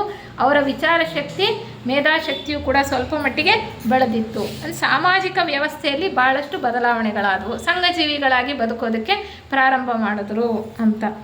ಅಂದರೆ ವೈಯಕ್ತಿಕತೆ ಹೆಚ್ಚಾಗಿ ಬೆಳೆದಿರಲಿಲ್ಲ ಅಂತ ಹೇಳ್ತಾರೆ. ಆಗಲೂ ಕೂಡ 5ನೇ ಮಹಾಂಶದಲ್ಲೂ ಕೂಡ ಮಂಗಳ ಗ್ರಹದಲ್ಲಿ ವೈಯಕ್ತಿಕತೆ ಅನ್ನೋದು ಹೆಚ್ಚಾಗಿ ಬೆಳೆದಿರಲಿಲ್ಲ. ಈ ಕುರಿಗಳು, ದನಗಳು ಮಂದೆನಲ್ಲಿ ಹೋಗ್ತಾವಲ್ಲ ಕುರುಡ್ರ ಥರ, ಯಾರೋ ಒಬ್ಬ ಕುರುಬ ಕರ್ಕೊಂಡು ಹೋಗ್ತಾ ಇದ್ರೆ ಅವ್ರ ಹಿಂದೆ ಕುರಿಗಳು ದಂಡೋಗುತ್ತಲ್ಲ, ಹಾಗೆ ಅವರಿಗೆ ಸ್ವಂತಿಕೆ ಅನ್ನೋದಿರಲಿಲ್ಲ, ವಿಚಾರ ಶಕ್ತಿ ಅನ್ನೋದು ಕಡಿಮೆ ಇತ್ತು ಅಂತ ಹೇಳ್ತಾ ಇದ್ರು. ಕೆಲವು ಕಡೆ ಭಯ ಹುಟ್ಟಿಸ್ತಕ್ಕಂಥ ಕಾಡು ಮನುಷ್ಯರು ಕೂಡ ಇದ್ರಂತೆ. ಕಾಡು ಮನುಷ್ಯರು ಯಾವಾಗ ಕಾಲದಲ್ಲೂ ಇದ್ದರು, ಭಯಂಕರವಾಗಿ ದೊಡ್ಡ ದೊಡ್ಡ ಆಕಾರ ರೂಪಗಳಿದ್ರು, ಕ್ರೂರಿಗಳಾಗಿದ್ರು. ಅವರು ಕೂಡ ಕಾಣಿಸ್ತಾ ಇದ್ರು ಮಂಗಳ ಗ್ರಹದಲ್ಲಿ. ಎಲ್ಲಿ? 5ನೇ ಮಹಾಂಶದ ಒಂದು ವೇಳೆಗೆ. ಯಾವ ಸುತ್ತಲ್ಲಿ? 3ನೇ ಪ್ರದಕ್ಷಿಣೆಯಲ್ಲಿ. ನಾವೀಗೆಲ್ಲ ವಿಚಾರ ಮಾಡ್ತಾ ಇರ್ತಕ್ಕಂಥದ್ದು 3ನೇ ಪ್ರದಕ್ಷಿಣೆಯ ವಿದ್ಯಮಾನಗಳನ್ನು ನಾವು ವಿಚಾರ ಮಾಡ್ತಾ ಇದ್ದೇವೆ. ಮೊದಲು ಮಂಗಳ ಗ್ರಹದ್ದು ಅವರು ಹೇಳ್ತಾ ಹೋಗ್ತಾರೆ. ಇವ್ರಿಗೆ ಈ ಮನುಷ್ಯರು, ಕಾಡು ಮನುಷ್ಯರು ಭಯ ಹುಟ್ಟಿಸೋ ಥರ ಇದ್ರಂತೆ. ಅವರಿಗೆ ಹಿಂದ್ಗಡೆ ಈ ಗಲ್ಲದ ನೇರಕ್ಕೆ ಹಿಂದೆ ತಲೆಯಲ್ಲಿ ಹಿಂಭಾಗದಲ್ಲಿ ಒಂದು ಚೂಪಾಗಿರ್ತಕ್ಕಂಥ ಒಂದು ಅಂಗ ಇತ್ತಂತೆ. ಅದರ ಜೊತೆ ಅವ್ರು ಗುದ್ದಾಡ್ತಿದ್ರಂತೆ, ಇನ್ನೊಬ್ಬರ ಜೊತೆ ಹೊಡೆದಾಡೋದು ಗುದ್ದಾಡೋದು ಎಲ್ಲ ಕತ್ತಿಗಿತ್ತಿ ಅವಾಗೆಲ್ಲ ಏನು ಇರಲಿಲ್ಲ. ದೇಹದಲ್ಲೇ ಒಂದು ಚೂಪಾಗಿ ಬೆಳೆದಿದ್ದಂತಹ ಒಂದು ಅಂಗ ಇತ್ತಲ್ಲ, ಅದನ್ನು ಉಪಯೋಗಿಸ್ಕೊಂಡು ಹೊಡೆದಾಡ್ತಾಯಿದ್ರು, ಜಗಳ ಮಾಡ್ತಾಯಿದ್ರು ಅಂತ ಹೇಳ್ತಾರೆ. ಅಂದರೆ ನೋಡಿ, ಅವರು ಯೋಗ ದೃಷ್ಟಿಲಿ ಏನೇನು ನೋಡಿದ್ರೋ ಅದೆಲ್ಲವನ್ನು ನಮಗೆ ಹೇಳ್ತಾ ಹೋಗಿದ್ದಾರೆ ಅಷ್ಟೇ. ಅವರು ಭಾಳ ಕುರೂಪಿಗಳ ಹಾಗೆ ಕಾಣಿಸ್ತಾ ಇದ್ರು. ಇನ್ನೂ ಕೆಳಮಟ್ಟದ ಮಾನವರು ಇದ್ದರು, ಹೇಳಿದ್ರಲ್ಲ ಆಗಲೇ. ಅವ್ರು ಹೆಂಗಿದ್ರಪ್ಪ ಅಂದರೆ, ಒಬ್ಬರನ್ನ ಹೇಳಿದ್ರು ಹೈಡ್ರಾಗಳ ಥರ ಇದ್ರು ಅಂತ, ಭಾಳ ಕೆಳಗಡೆ. ಇನ್ನೊಂದು ಸ್ವಲ್ಪ ಮುಂದುವರೆದಿರೋರು ಸರೀಸೃಪಗಳ ಥರ ಇದ್ರಂತೆ. ಸರೀಸೃಪಗಳು ಅಂದರೆ ಏನು ಹೇಳ್ತೀವಿ ನಾವು? ಈ ಲಿಸರ್ಡ್, ಆ ಜಾತಿಗೆ ಸೇರಿದ ಹಾವುಗಳು, ಈ ಹಲ್ಲಿಗಳ ಜಾತಿಗೆ ಸೇರಿರ್ತಕ್ಕಂಥ ಅವ್ರು ಎಲ್ಲಿದ್ದಂತೆ ಗೊತ್ತಾ? ಆ ರೀತಿ ಇದ್ದಂಥ ಮಾನವ ಜೀವಿಗಳು ಮರದ ಮೇಲೆ ವಾಸ ಮಾಡ್ತಾಯಿದ್ರು. ಅಂದರೆ ಅವರೂ ಇದ್ದರು, ಇವರೂ ಇದ್ದರು ಒಂದೇ ಕಾಲದಲ್ಲಿ. ಒಂದು 3ನೇ ಪ್ರದಕ್ಷಿಣೆಯಲ್ಲಿ. ಇದಿಷ್ಟು ಮಂಗಳ ಗ್ರಹದಲ್ಲಿ ಹೇಳ್ತಾ, ಭೂಗ್ರಹದಲ್ಲಿ ಏನಿತ್ತು 3ನೇ ಪ್ರದಕ್ಷಿಣೆಯಲ್ಲಿ ಅಂತ ಹೇಳ್ತಾ ಹೋಗ್ತಾರೆ. ಈ 3ನೇ ಪ್ರದಕ್ಷಿಣೆಯಲ್ಲಿ ಭೂಗ್ರಹದಲ್ಲಿ ವಿದ್ಯಮಾನಗಳು ಸುಮಾರು ಹೆಚ್ಚಾದ ಮಟ್ಟಿಗೆ ಮಂಗಳ ಗ್ರಹದಲ್ಲಿದ್ದ ಹಾಗೆ ಇತ್ತು ಅಂತ ಹೇಳ್ತಾ ಹೋಗ್ತಾರೆ. ಇಲ್ಲೂ ಕೂಡ ಮನುಷ್ಯರ ಆಕಾರ, ಆದರೆ ಮನುಷ್ಯರ ಆಕಾರ ಸ್ವಲ್ಪ ಚಿಕ್ಕದಾಗಿತ್ತು, ಚಿಕ್ಕ ಗೊರಿಲ್ಲಾಗಳ ಥರ ಕಾಣ್ತಾ ಇದ್ರು. ಮಂಗಳ ಗ್ರಹದಲ್ಲಿ ಆಕಾರ ದೊಡ್ಡದಾಗಿ ದೊಡ್ಡ ಗೊರಿಲ್ಲಾಗಳ ಥರ ಕಾಣ್ತಾ ಇದ್ರು, ಇಲ್ಲಿ ಸ್ವಲ್ಪ ಚಿಕ್ಕದಾಗಿತ್ತು ಅಂತ ಹೇಳ್ತಾ ಇದ್ದಾರೆ. ಇಲ್ಲಿಗೆ ಈ ಭೂಗ್ರಹಕ್ಕೆ ಹೆಚ್ಚಾಗಿ ಬಂದವರು ಎಲ್ಲಿಂದ ಬಂದಿದ್ರು? ಈ ಹಿಂದಿನ ಮಾಲೆ ಇದೆಯಲ್ಲ, ಅಲ್ಲಿ ಚಂದ್ರಗ್ರಹ ಇದೆಯಲ್ಲ, ಅಲ್ಲಿಂದ ಬಂದಿದ್ರು ಅಂತ ಹೇಳ್ತಾರೆ. ಚಂದ್ರಗ್ರಹದಿಂದ ಬಂದವರು ಭೂಮಿಗೆ ಅಲ್ವಾ? ಮತ್ತೆ ಮಂಗಳ ಗ್ರಹ, ಈ ಸಿ ಗ್ರಹ, ಅಲ್ಲಿ 3 ಪ್ರದಕ್ಷಿಣೆಯಲ್ಲಿ 3ನೇ ಪ್ರದಕ್ಷಿಣೆಯಲ್ಲಿ 7 ಮಹಾವಂಶಗಳಲ್ಲಿ ಬೆಳೆದು ಇನ್ನೊಂದು ಸ್ವಲ್ಪ ಇನ್ನೂ ವಿಕಾಸ ಆಗಬೇಕಾಗಿದೆ. ಅವರು ಮುಂದಿನ ಗ್ರಹಕ್ಕೆ ಬಂದು ಅವ್ರ ವಿಕಾಸವನ್ನು ಮುಂದುವರಿಸ್ಕೊಂಡು ಹೋಗ್ಬೋದು ಅಂತವರು ಕೂಡ ಮಂಗಳ ಗ್ರಹದಿಂದಲೂ ಭೂಮಿಗೆ ಬಂದರು. ಜೀವಿಗಳು ಮುಖ್ಯವಾಗಿ ಚಂದ್ರಗ್ರಹದಿಂದ ಬಂದರು, ಜೊತೆಗೆ ಮಂಗಳ ಗ್ರಹದಿಂದಲೂ ಕೂಡ ಸಾಕಷ್ಟು ಜೀವಿಗಳು ಬಂದರು ಅಂತ ಹೇಳ್ತಾರೆ. ಇವರೆಲ್ಲ ಒಳ್ಳೆ ಜಾಣ ಗೊರಿಲ್ಲಾಗಳ ಥರ ಇದ್ದರು ಅಂತ ಹೇಳ್ತಾರೆ ಅವರು. ಈ ಪ್ರಾಣಿಗಳಿಗೆ ಹೇಗಿದ್ವಪ್ಪ ಅಂದರೆ, ಈ ಗರಿಗಳು ಬದಲಾಗಿ ಚರ್ಮದ ಹೊದಿಕೆ ಇತ್ತಂತೆ ಅವಕ್ಕೆ, ಪ್ರಾಣಿಗಳಿಗೆ. ಅವು ನೋಡೋದಕ್ಕೆ ಅರ್ಧ ಪಕ್ಷಿ ಅರ್ಧ ಸರೀಸೃಪದ ಹಾಗೆ ಕಾಣಿಸ್ತಾ ಇದ್ವು, ವಿಚಿತ್ರವಾಗಿದ್ವು ಅಂತ ಹೇಳ್ತಾರೆ. ಆದರೂ ಕೂಡ ಈ ಒಂದು ಮಾಲೆಯಲ್ಲಿ ನಾವು ಗಣನೆಗೆ ತಗೊಂಡ್ರೆ ಭೂಮಿನೇ ಹೆಚ್ಚು ಸೂಕ್ತವಾಗಿ ಚೆನ್ನಾಗಿರ್ತಕ್ಕಂಥ ಪ್ರದೇಶ ಜೀವರುಗಳ ವಿಕಾಸಕ್ಕೆ, ವಾಸಕ್ಕೆ ಅಂತ ಹೇಳುವಂಥದ್ದು. ಅಂದರೆ ನಾವೇ ಪುಣ್ಯವಂತರು, ನಾವು ಈ ಭೂಮಿ ಮೇಲೆ ಬಂದ್ಬಿಟ್ಟಿದ್ದೀವಿ ಈಗ ಚಂದ್ರಗ್ರಹದಿಂದ. ಸಾಕಷ್ಟು ಅಂದರೆ ನಮ್ಗೆ ಒಂದು ಕ್ಲೂ ನಮಗೆ ಸಿಗೋದು ಅಲ್ವಾ, ನಾವು ಸಾಕಷ್ಟು ಹಿಂದಿನ ಮಾಲೆಯಲ್ಲಿ ಬೆಳೆದಿದ್ವಿ. ಅಂದರೆ ನಾವಿದ್ದಿದ್ದು ಚಂದ್ರಗ್ರಹದಿಂದ ನೋಡಿ, ನಾವು ಮೊದಲ ಸುತ್ತುಗಳಲ್ಲಿ ಬರಲಿಲ್ಲ, ಆಮೇಲೆ ಬಂದದ್ದು. ನಾವು ಇನ್ನೂ ಲೇಟಾಗಿ ಬಂದಿರ್ಬೋದು, ಯಾಕೆಂದರೆ ನಾವೀಗ 5ನೇ ಮಹಾವಂಶದಲ್ಲಿದ್ದೇವಲ್ವಾ, 4ನೇ ಸುತ್ತಲ್ಲಿದ್ದೀವಿ. 3ನೇ ಸುತ್ತಲ್ಲಿ ನಾವು ಬಂದಿರಲಿಕ್ಕಿಲ್ಲ. 1, 2, 3ನೇ ಸುತ್ತಲ್ಲಿ ಭಾಳ ಹಿಂದುಳಿದಿದ್ದಂಥವ್ರು ಬಂದಿದ್ದು. ಅದಾದ ನಂತರ ಸ್ವಲ್ಪ ಮುಂದುವರೆದಂತಹ ಜೀವಿಗಳು ಬರ್ತಾ ಹೋದರು ಅಂತ ಅವರು ಹೇಳ್ತಕ್ಕಂಥದ್ದು ಅಲ್ವಾ. ಹೀಗೆ ಈ ಚಂದ್ರಗೋಳ ಮಾಲೆಯಿಂದ ಬಂದಿರತಕ್ಕಂತಹ ಪ್ರಭುಗಳಿದ್ರಲ್ಲ, ಅವರು ಈ ಗ್ರಹಮಾಲೆಯ ಒಂದು ಮೇಲ್ವಿಚಾರಣೆಯನ್ನು ವಹಿಸ್ಕೊಳ್ತಾರೆ ಅಂತ ಹೇಳ್ತಾರೆ. ಇದಾದ ನಂತರ ಈ ಏನಾಯ್ತಪ್ಪ ಅಂದರೆ, ಮೊದಲು ಹೀಗಿದ್ರಲ್ಲ ಪ್ರಾಣಿಗಳು ಗೊರಿಲ್ಲಾಗಳ ಥರ, ನಂತರ ಅವರು ಮನುಷ್ಯರ ಆಕಾರದಲ್ಲಿ ಕಾಣಿಸ್ಕೊಳ್ಳೋಕೆ ಶುರುವಾದರು. ಆಮೇಲೆ ಇಲ್ಲೂ ಕೂಡ ಒಂದು ಸಾಮಾಜಿಕ ವ್ಯವಸ್ಥೆ ಅನ್ನೋದು ಬಂತು. ಇಲ್ಲೂ ಕೂಡ ನಗರಗಳನ್ನು ಕಟ್ಟಿದ್ರು, ಒಂದು ಸಂಘಗಳ ಒಂದು ಗುಂಪಲ್ಲಿ ವಾಸ ಮಾಡೋದಕ್ಕೆ ಪ್ರಾರಂಭ. ಮಂಗಳ ಗ್ರಹದಲ್ಲಿ ಹೇಗಾಯಿತೋ ಅದೇ ರೀತಿ ಇಲ್ಲೂ ಕೂಡ ಭೂಮಿಯ ಮೇಲೆ ಆಯಿತು ಅಂತ ಅವರು ಹೇಳ್ತಾ ಬರ್ತಾರೆ. ಅವರು ಇಲ್ಲಿ ಕೂಡ ಸಂತಾನೋತ್ಪತ್ತಿ ಕಾರ್ಯ ಹೇಗೆ ಮಂಗಳ ಗ್ರಹದಲ್ಲಿ ನಡೀತಾ ಇತ್ತೋ, ಅಂದರೆ ಡಿವಿಷನ್ನು, ಬಡ್ಡಿಂಗು ಮತ್ತು ಎಗ್ ಲೇಯಿಂಗ್ ಅಂತೇನು ಹೇಳ್ತೀವಿ, ಅದೇ ರೀತಿ ಇಲ್ಲೂ ಕೂಡ ನಡೀತಾ ಬಂತು ಅಂತ ಅವರು ಹೇಳ್ತಾರೆ. ಇಲ್ಲೂ ಕೂಡ ಜನ ಪ್ರಾರಂಭದಲ್ಲಿ ದ್ವಿಲಿಂಗಿಗಳಾಗಿದ್ದರು, ಆಮೇಲೆ ಏಕಲಿಂಗಿಗಳಾದರು ಅಂತ ಹೇಳ್ತಾರೆ. ತುಂಬ ವಿಚಾರಗಳು ಅವರು ಹೇಳ್ತಾ ಹೋಗ್ತಾರೆ. ಯಾಕೆಂದರೆ ತುಂಬ ವಿಚಾರಗಳು ಹೇಳಿದ್ರೆ ನಮಗೆ ಕನ್ಫ್ಯೂಸ್ ಆಗೋದು ಸಹಜ. ಆ ಪುಸ್ತಕ ಓದ್ಬೇಕು ನೀವು. ನೋಡಿ, ಇಷ್ಟು ದಪ್ಪ ಪುಸ್ತಕ ಅದು. ಇಷ್ಟು ದಪ್ಪ ಪುಸ್ತಕ ಎಷ್ಟು ಚೆನ್ನಾಗಿ ಬರೆದಿದ್ದಾರೆ ಅಂದರೆ ಓದ್ತಾ ಅದರಲ್ಲಿ ಇನ್ವಾಲ್ವ್ ಆಗಬೇಕು. ಒಂಚೂರು ಗಮನ ಆ ಕಡೆ ಈ ಕಡೆ ಹೋಯ್ತು ಅಂದರೆ ಹಿಂದೆ ಎಳೆ ಸಿಕ್ಕಲ್ಲ, ಮುಂದಿನ ನಮ್ಗೆ ಅರ್ಥ ಆಗಲ್ಲ, ಹಾಗಾಗ್ಬಿಡುತ್ತೆ. ಆ ಥರ ನಾವು ಓದ್ತಾ ಹೋದರೆ ನಮಗೆ ಕತೆ ಒಂದು ಕಾದಂಬರಿ ಓದಂಗೆ ಭಾಸ ಆಗುತ್ತೆ. ಸೊ ಓದಬೇಕು. ಯಾರ್ಯಾರ ಹತ್ರ ಪುಸ್ತಕ ಇದೆಯೋ ಇಲ್ಲ ಅಂದರೆ ಕೊಂಡ್ಕೊಂಡು ಓದಿ, ಭಾಳ ಚೆನ್ನಾಗಿದೆ. ಯಾಕೆಂದರೆ ಮನುಷ್ಯನ ಇತಿಹಾಸ ಏನು ಅಂತ ನಾವು ತಿಳ್ಕೊಳ್ಬೇಕಲ್ವ. ಹಾಗೆ ಈಗ ಈಶ್ವರ ಚೈತನ್ಯ ಯಾವ ಗೋಳದಲ್ಲಿ ಇರುತ್ತೋ ಅಲ್ಲಿ ಕಾರ್ಯಚಟುವಟಿಕೆ ತುಂಬ ಹೆಚ್ಚಾಗಿರುತ್ತೆ. ಅಂದರೆ ಈ ಜೀವ ಚೈತನ್ಯ ಪ್ರವಾಹ ಅನ್ನೋದು ಒಂದು ಗೋಳದಿಂದ ಇನ್ನೊಂದು ಗೋಳಕ್ಕೆ ಬರುತ್ತೆ ಅಂತ ನಾವು ತಿಳ್ಕೊಂಡ್ವಿ. ಪ್ರದಕ್ಷಿಣೆ ಅಂದರೆ ಅಪ್ರದಕ್ಷಿಣೆ, ಎಯಿಂದ ಜೀವರಿಗೆ ಒಂದು ಸಾರಿ ಬರುತ್ತೆ. ಒಂದು ಗ್ರಹ ಆದಮೇಲೆ ಇನ್ನೊಂದು ಗ್ರಹಕ್ಕೆ ಬರುತ್ತೆ, ಇನ್ನೊಂದು ಗ್ರಹ ಆದಮೇಲೆ ಇನ್ನೊಂದು ಗ್ರಹ. ಒಂದು ಗ್ರಹ ಬಿಟ್ಟು ಇನ್ನೊಂದು ಗ್ರಹಕ್ಕೆ ಬಂದಾಗ ಯಾವ ಗ್ರಹದಲ್ಲಿ ಜೀವ ಚೈತನ್ಯ ಇರುತ್ತೋ ಅಲ್ಲಿ ಚಟುವಟಿಕೆ ಚುರುಕಾಗಿರುತ್ತೆ. ಹಿಂದಿನ ಗ್ರಹದಲ್ಲಿ ಚಟುವಟಿಕೆ ಏನಾಗುತ್ತೆ, ಸ್ಥಗಿತ ಆಗ್ತಾ ಹೋಗುತ್ತೆ, ಕಡಿಮೆ ಆಗ್ತಾ ಹೋಗುತ್ತೆ. ಅಂದರೆ ಅಲ್ಲಿ ಪೂರ್ತಿ 7 ಮಹಾವಂಶಗಳು ಮುಗಿಯೋ ತನಕ ಜೀವ ಚೈತನ್ಯ ಶಕ್ತಿ ಅಲ್ಲೇ ಇರಬೇಕು ಅಂತ ಇಲ್ಲ. ಮುಂಚೆನೇ ಇನ್ನೊಂದು ಗ್ರಹಕ್ಕೆ ಟ್ರಾನ್ಸ್ಫರ್ ಆಗಿರ್ಬೋದು. ಆ ಹಿಂದೆ ಇರ್ತಕ್ಕಂಥ ಗ್ರಹದಲ್ಲಿ ಉಳಿದಿರ್ತಕ್ಕಂತಹ ಮಹಾವಂಶಗಳಲ್ಲಿ ಹೆಚ್ಚು ಬದಲಾವಣೆ ಕಾಣೋದಿಲ್ಲ ಅಂತ ಹೇಳ್ತಾರೆ. ಅಂದರೆ ಅಲ್ಲಿ ಮುಂದಿನ ಮಹಾವಂಶಗಳು ಕ್ರಮೇಣ ಏನಾಗುತ್ತೆ, ಕ್ಷೀಣಿಸ್ತಾ ಹೋಗುತ್ತೆ. ವಂಶಾಭಿವೃದ್ಧಿನೂ ಕಡಿಮೆ ಆಗುತ್ತೆ, ಕಾರ್ಯಚಟುವಟಿಕೆ ಕಡಿಮೆ ಆಗುತ್ತೆ, ಎಲ್ಲ ಕಡಿಮೆ ಆಗ್ತಾ ಹೋಗುತ್ತೆ. ಒಂದು ಗೋಳದ ಎಲ್ಲ ಮಹಾವಂಶಗಳು ಮುಗಿದೋಗ್ಬಿಟ್ರೆ, 7 ಮಹಾವಂಶಗಳು ಒಂದು ಗೋಳದಲ್ಲಿ ಮುಗಿದೋಗಿದೆ, ಜೀವ ಚೈತನ್ಯ ಶಕ್ತಿ ಮುಂದಕ್ಕೆ ಹೋಗಿದೆ, ಯಾವ ಗ್ರಹದಲ್ಲಿದೆಯೋ ಅಲ್ಲಿ ಚಟುವಟಿಕೆ ಜೋರಾಗಿದೆ. ಇಲ್ಲಿ 7 ಮಹಾವಂಶಗಳು ಮುಗಿದೋದ್ಮೇಲೆ ಏನಾಗುತ್ತೆ ಅಂದರೆ ಅವ್ರು ಹೇಳ್ತಾರೆ, ಆ ಗೋಳ ಆಂತರಿಕ ಪ್ರದಕ್ಷಿಣೆಗೆ ಕ್ಷೇತ್ರವಾಗುತ್ತೆ. ಅಂದರೆ ಅಲ್ಲೇ ಚೈತನ್ಯ ಶಕ್ತಿ ಸುತ್ತುತ್ತಾ ಇರ್ತಕ್ಕಂಥದ್ದು. ಚೈತನ್ಯ ಶಕ್ತಿ ಇರುತ್ತೆ, ಹೆಚ್ಚಾಗಿ ಈಶ್ವರನ ಚೈತನ್ಯ ಶಕ್ತಿ ಮುಂದಕ್ಕೆ ಹೋಗಿರುತ್ತೆ. ಅಲ್ಲಿ ಏನು ಬಿಟ್ಟು ಹೋಗಿರುತ್ತೋ ಹೋಗುವಾಗ ಅದು ಏನು ಶಕ್ತಿ ಇರುತ್ತೋ ಅದು ಇಂಟರ್ನಲ್ ಸರ್ಕ್ಯುಲೇಷನ್ ಅನ್ನೋ ಥರ. ಇಂಟರ್ನಲ್ ಸರ್ಕ್ಯುಲೇಷನಲ್ಲಿ ವಿಕಾಸ ಅನ್ನೋದು ಬಹಳ ನಿಧಾನವಾಗಿ ಆಗ್ತಾ ಇರುತ್ತೆ, ಹೆಚ್ಚನ್ನೋದು ಆಗೋದಿಲ್ಲ ಅನ್ನುವಂಥ ವಿಚಾರವನ್ನು ನಮಗೆ ಹೇಳ್ತಾ ಹೋಗ್ತಾರೆ.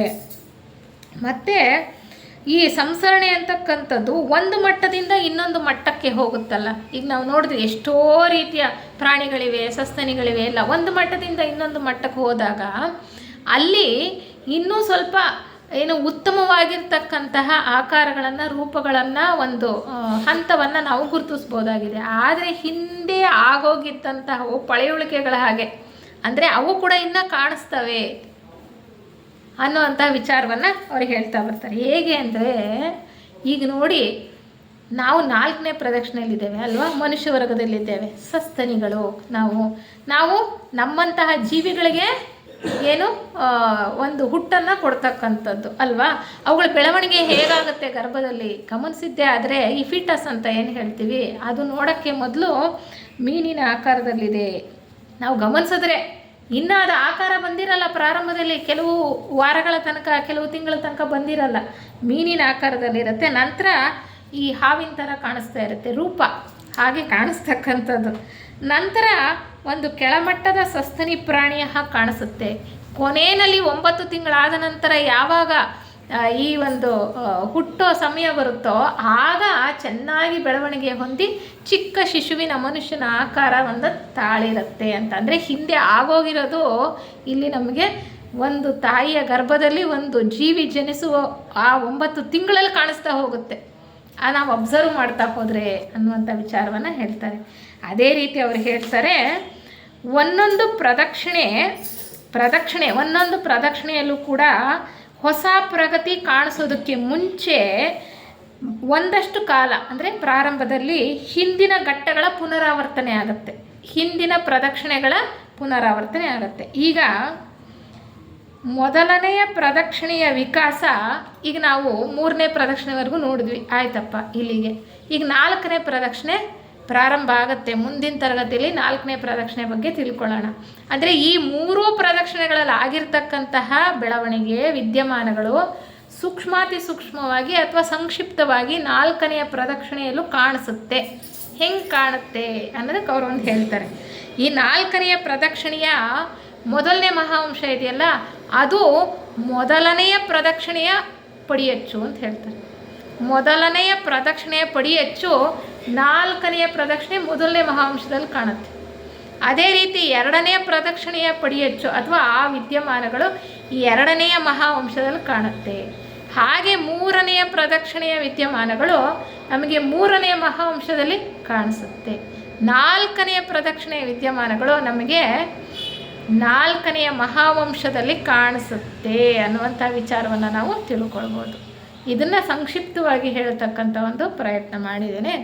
ಮತ್ತು ಇನ್ನೊಂದೇನು ಅಂದರೆ, ನಾವು ಯಾವ ಪ್ರದಕ್ಷಿಣೆಯಲ್ಲಿ ಇರ್ತೀವೋ ಆ ಪ್ರದಕ್ಷಿಣೆಯ ನಂಬರ್ ಸಂಖ್ಯೆ ಇದೆಯಲ್ಲ, ಆ ಸಂಖ್ಯೆಯ ಉಪಲೋಕ ಅಥವಾ ಉಪತತ್ವ ನಮ್ಮಲ್ಲೇನಿದೆಯೋ ಅದು ಹೆಚ್ಚು ಕಾರ್ಯಶೀಲವಾಗಿ ಅದು ಹೆಚ್ಚು ಬೆಳವಣಿಗೆಯನ್ನು ಹೊಂದುತ್ತೆ ಅಂತ.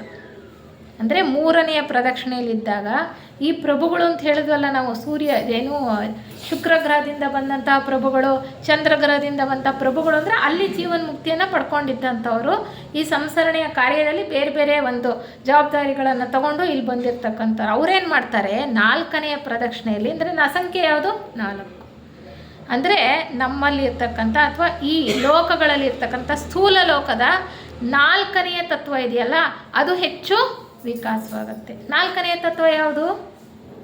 ಘನ, ದ್ರವ, ವಾಯು, ಅತಿವಾಯು. ಆ ಅತಿವಾಯು ತತ್ವದಲ್ಲಿ ಹೆಚ್ಚು ವಿಕಾಸ ಅನ್ನೋದು ಕಾಣ್ತೀವಿ ಅಂತ. ಆ ಅತಿವಾಯು ತತ್ವಕ್ಕೆ ಸಂಬಂಧಪಟ್ಟಂತಹ ನಮ್ಮಲ್ಲಿರ್ತಕ್ಕಂಥ ತತ್ವನೂ ಕೂಡ ಹೆಚ್ಚು ಕ್ರಿಯಾಶೀಲವಾಗತ್ತೆ ಅಂತ ಹೇಳ್ತಾ ಹೋಗ್ತಾರೆ. ಇಲ್ಲಿ ಒಂದು ಸೂಕ್ಷ್ಮವಾಗಿ ಹೇಳೋ ಪ್ರಯತ್ನವನ್ನು ಮಾಡಿದ್ದೀನಿ. ಇಲ್ಲಿಗೆ ನಿಲ್ಲಿಸೋಣಂತೆ, ಸಮಯನೂ ಆಯಿತು. ಈಗ ಮುಂದಿನ ಒಂದು ತರಗತಿಯಲ್ಲಿ 4ನೆಯ ಪ್ರದಕ್ಷಿಣೆಯ ಬಗ್ಗೆ. 4ನೆಯ ಪ್ರದಕ್ಷಿಣೆ ಅಂದರೆ ನಾವು ಪ್ರಸ್ತುತ ಇರ್ತಕ್ಕಂಥ ಪ್ರದಕ್ಷಿಣೆ. ನಮಗಿನ್ನೂ ಹೆಚ್ಚು ಕುತೂಹಲ ಇರಬೇಕು, ಏನೇನಾಯಿತು, ಹೇಗೆ ಬಂತು, ನಾವು ಹೆಂಗಿದ್ದೀವಿ. ಈಗ ಇದು ಒಂದೇ ಹೇಳಲ್ಲ ಅವರು, ಭೂತ ಒಂದೇ ಹೇಳಲ್ಲ, ಮುಂದಕ್ಕೆ ಹೋಗ್ತಾ ಹೋಗ್ತಾ ಭವಿಷ್ಯನೂ ಹೇಳ್ತಾರೆ. ಅಂದರೆ ಮುಂದೇನಾಗ್ತೀವಿ ಅನ್ನೋ ವಿಚಾರನೂ ಕೂಡ ನಮಗೆ ಭಾಳ ಸವಿಸ್ತಾರವಾಗಿ ಹೇಳ್ತಾ ಹೋಗ್ತಾರೆ.